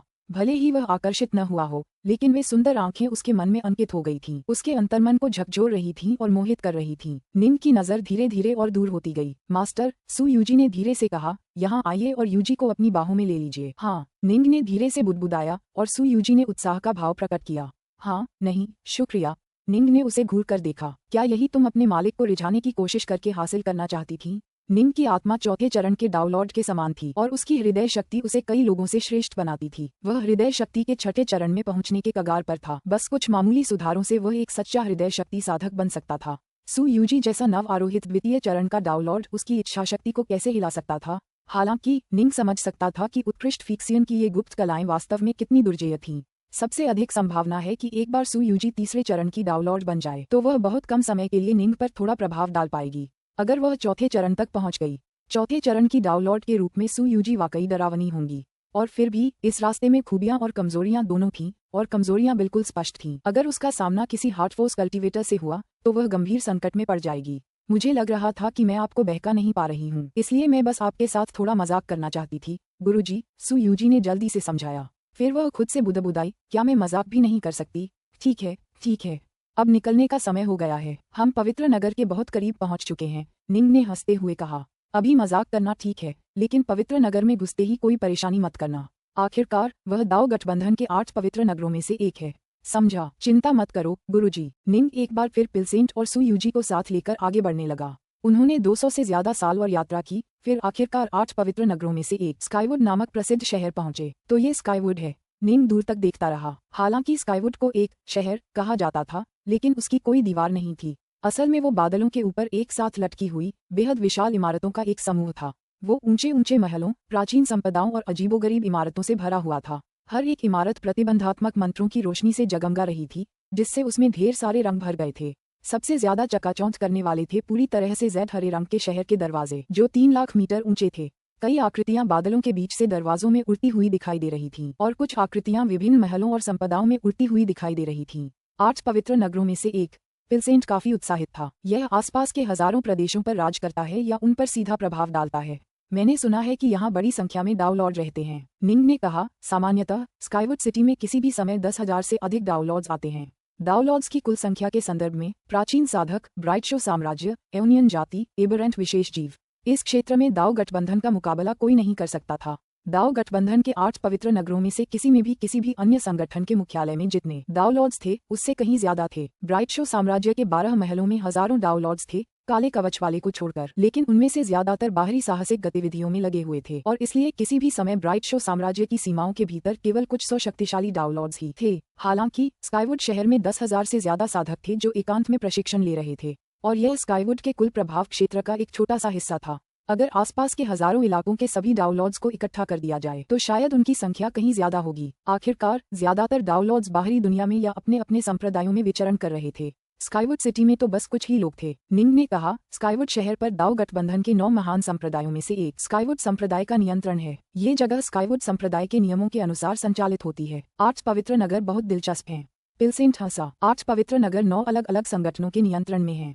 दाव गठबंधन वाकई बहुत अव्यवस्थित है। गुरुजी, मैंने सुना है कि स्काईवुड शहर के गवर्नर स्काईवुड संप्रदाय के नेता भी हैं। महान सम्राट स्काईवुड, है ना? सू यूजी ने उत्सुकता से पूछा। शाश्वत सम्राट स्काईवुड बेहद प्रसिद्ध थे और उन्होंने ब्राइट शो साम्राज्य में बहुत पहले उनके बारे में सुना था। निंग ने हंसते हुए सिर हिलाया। ऊपरी तौर पर दाओ गठबंधन में कुल 8 शक्तिशाली सम्राट थे जो इन 8 पवित्र नगरों के शासक थे। हालांकि ब्राइट शो किंगडम और यूनियंस जैसे छोटे संगठनों के बावजूद उनके पास कई शाश्वत सम्राट थे। क्या महान दाओ गठबंधन के पास सचमुच केवल 8 शाश्वत सम्राट हो सकते थे? भला कौन ऐसी बात पर विश्वास करेगा? हालांकि पवित्र नगरों के 8 शासक अनगिनत अराजकता चक्रों में रहे थे और अपने अपने पवित्र नगरों पर शासन किया था। निस्संदेह वे शाश्वत सम्राटों के बीच भी अविश्वसनीय रूप से शक्तिशाली थे। सबसे शक्तिशाली शाश्वत सम्राट भी 8 राज्यपालों की स्थिति को हिला नहीं पाए। ये राज्यपाल न केवल स्वयं शक्तिशाली थे और दाओ गठबंधन में उन्हें बहुत अधिकार प्राप्त थे, बल्कि उन्हें कई एकांत प्रिय पुराने विशेषज्ञों का गुप्त समर्थन भी प्राप्त था। यही कारण था कि उन्हें दाओ गठबंधन पर शासन करने वाले 9 प्रमुख संगठन कहा जाता था। पुस्तक 29 अध्याय 30 जी निंग्स गोल। पवित्र नगर के द्वार विशाल और चकाचौंध करने वाले थे। जी निंग का 3 लोगों का समूह सीधे द्वारों की ओर उड़ चला। सच तो ये था कि स्काईवुड नगर में कोई दीवार ही नहीं थी, इसलिए द्वारों से होकर जाने का कोई खास मतलब नहीं था। हालांकि निंग का समूह पहली बार किसी पवित्र नगर में आया था और उन्हें दाओ गठबंधन का एक ताबीज हासिल करना जरूरी था, अन्यथा उन्हें दाओ गठबंधन का सच्चा सदस्य नहीं माना जाता और पवित्र नगरों के कई स्थानों में उनका प्रवेश वर्जित होता। साथ ही दाओवादी दरवाजे के ठीक बाहर एक साधारण सा छोटा मंडप था और काले वस्त्र पहने एक महिला तुरंत चेहरे पर मुस्कान लिए उसमें से बाहर निकली। पवित्र नगर की यह हमारी पहली यात्रा है। हम एक दाओ गठबंधन का ताबीज लेना चाहेंगे, निंग ने कहा। उसके सामने खड़ी काले वस्त्रधारी महिला का आभामंडल बहुत कमजोर था। संभवतः उसने प्रथम चरण की दाओ लॉर्ड बनने के लिए छद्म संसार की गोली का सहारा लिया था। उसके जैसे दाओ लॉर्ड्स को आमतौर पर बड़े संगठनों और संप्रदायों में काफी छोटे मोटे काम दिए जाते थे। ओह, दाओ गठबंधन का ताबीज, कृपया मेरे पीछे आओ। काले वस्त्रधारी महिला ने निंग को मंडप में ले जाकर खड़ा कर दिया। अंदर कई सफेद वस्त्रधारी पुरुष और महिलाएं थीं, साथ ही कुछ बाहरी लोग भी थे। उनकी आभा देखकर लगता था कि वे ज्यादा से ज्यादा विश्व स्तर के थे। तुम तीनों कहाँ से आए हो और किस स्कूल से हो? क्या तुम पहले से ही दाओ एलायंस में पंजीकृत हो? काले वस्त्रधारी महिला ने पूछा। मैं वास्थेवन पैलेस का डाकनॉर्थ हूँ, निंग ने अपना वास्थेवन पैलेस पदक दिखाते हुए कहा। काले वस्त्रधारी ने सिर हिलाया, फिर हाथ हिलाया और एक छोटी सी किताब निकाली। उसने किताब पलटी और जल्दी से वास्थेवन पैलेस के दाओ लॉर्ड डाकनॉर्थ के बारे में कुछ जानकारी की पुष्टि की। वास्थेवन महल के साथ ही दाओवादी डाकनॉर्थ, ये रहा आपका दाओ गठबंधन का ताबीज। काले वस्त्रधारी महिला ने एक काला ताबीज निकाला और उसे निंग को दे दिया, जिस पर दाओ शब्द लिखा था। ये दिव्य रूनों से ढका हुआ था जो काफी रहस्यमय लग रहे थे और ये सुनिश्चित करते थे कि ताबीज को केवल एक बार ही बांधा जा सकता है। निंग ने अपना हाथ हिलाकर उसे निंग से बांध दिया। क्या ये दोनों भी हमारे यहाँ पहले से पंजीकृत हैं?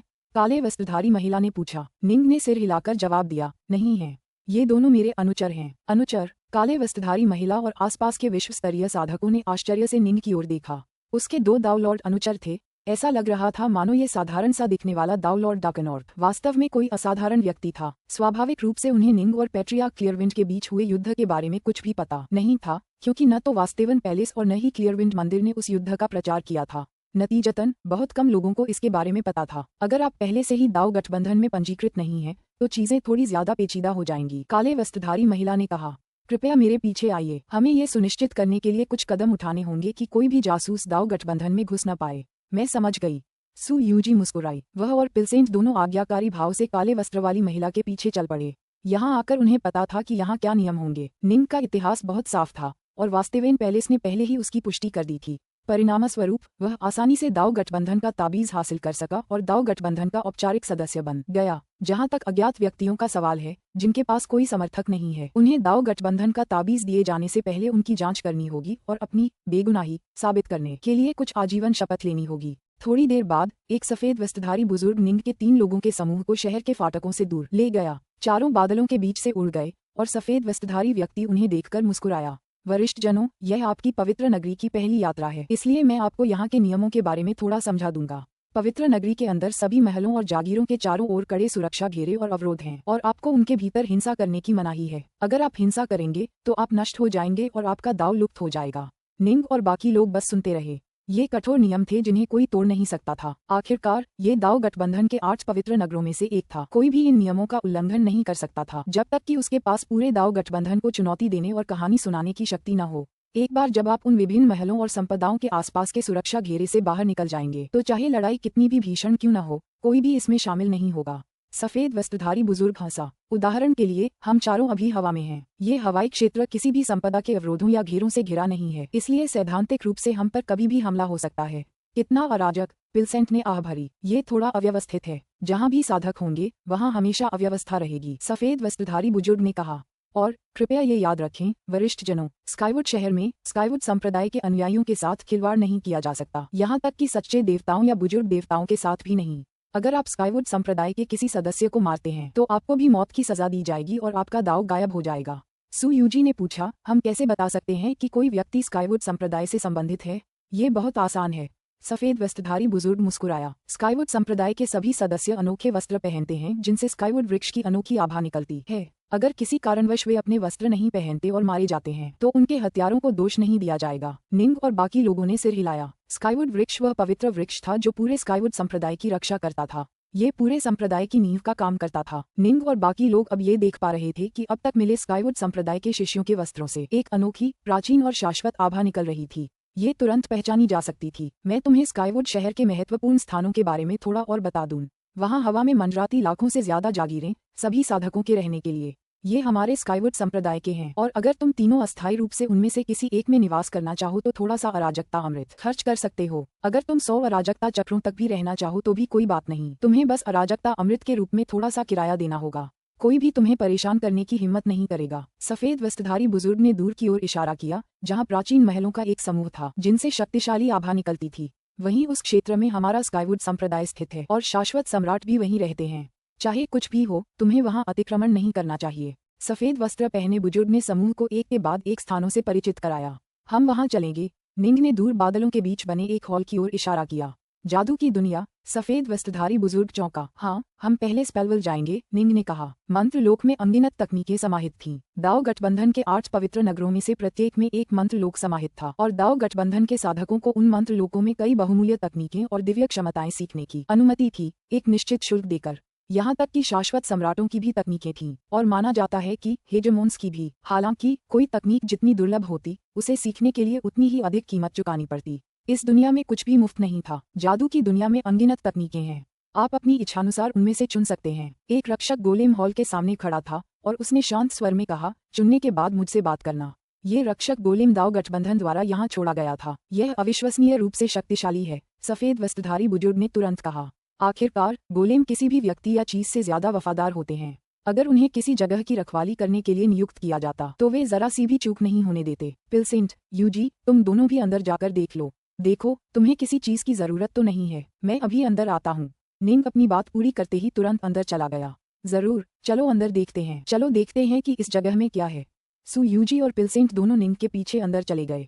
जब निंग ने हॉल में कदम रखा तो उसे लगा जैसे कोई जगह उसके चारों ओर घूम रही हो, मानो वह किसी अलग दुनिया में प्रवेश कर रहा हो। यह एक ऐसी दुनिया थी जहाँ घाटियां थीं, नदियां थीं, ऊंचे पहाड़ थे और झरने थे। ज़ेड स्क्रॉल चट्टानों पर पड़े थे, रेगिस्तान के ऊपर हवा में तैर रहे थे, पेड़ों की शाखाओं से लटक रहे थे और दुनिया भर में बेतरतीब ढंग से बिखरे हुए थे। ये दाओ गठबंधन की एक प्राचीन शक्ति द्वारा निर्मित एक दुनिया थी और यह काफी रहस्यमय और गहन थी। यह नहीं, न ही यह, नहीं, ये भी नहीं। निंग पहाड़ की चोटी पर खड़ा था और अपनी दिव्य बुद्धि का इस्तेमाल करते हुए तरह तरह की ज़ेड पर्चियों को देखने लगा। हर एक ज़ेड पर्ची में उपलब्ध तकनीकों के बारे में कुछ बुनियादी जानकारी और साथ ही उसकी कीमत भी थी। साधारण तकनीकें तो थोड़े से अराजकता अमृत का इस्तेमाल करके हासिल की जा सकती थीं, लेकिन असली बुनियादी तकनीकें हासिल करना कहीं ज्यादा मुश्किल था। ये रहा। निंग के चेहरे पर अचानक खुशी का भाव आ गया।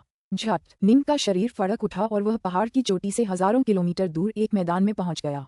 इस मैदान पर एक फूस की झोपड़ी थी और उस झोपड़ी के अंदर 9 ज़ेड की पत्तियां यूं ही फेंक दी गई थीं। ये 9 स्क्रॉल थे। नोविसिस जल, नोविसिस अग्नि, नोविसिस लकड़ी, नोविसिस पृथ्वी, नोविसिस धातु, नोविसिस पवन, नोविसिस थंडर, नोविसिस प्रकाश और नोविसिस शून्य। मुझे यही चाहिए, एक नए डाउनलॉर्ड के रूप में। ये वो गुप्त कलाएं हैं जो मेरे लिए बिल्कुल उपयुक्त हैं। निंग ने धीरे से सिर हिलाया। हालांकि उसने दिवंगत तलवार हेगेमोन द्वारा छोड़ी गई गुप्त कलाएं प्राप्त कर ली थीं, फिर भी उनमें आगे बढ़ना उसके लिए बहुत कठिन था। भले ही वह उनमें प्रशिक्षण के लिए अपनी पूरी कोशिश करे, अब उसके लिए उनमें उच्च स्तर की शक्ति प्राप्त करना बहुत कठिन होगा। हालांकि डाउलॉर्ड ऑलगॉड द्वारा निर्मित 9 गुप्त कलाएं निंग के लिए एकदम उपयुक्त थीं। उसके पास नीला फूल धुंध ऊर्जा और 7 पत्ती गोली अध्याय थे। इस वजह से निंग आसानी से विभिन्न नवीनता तकनीकों का प्रशिक्षण ले पा रहा था।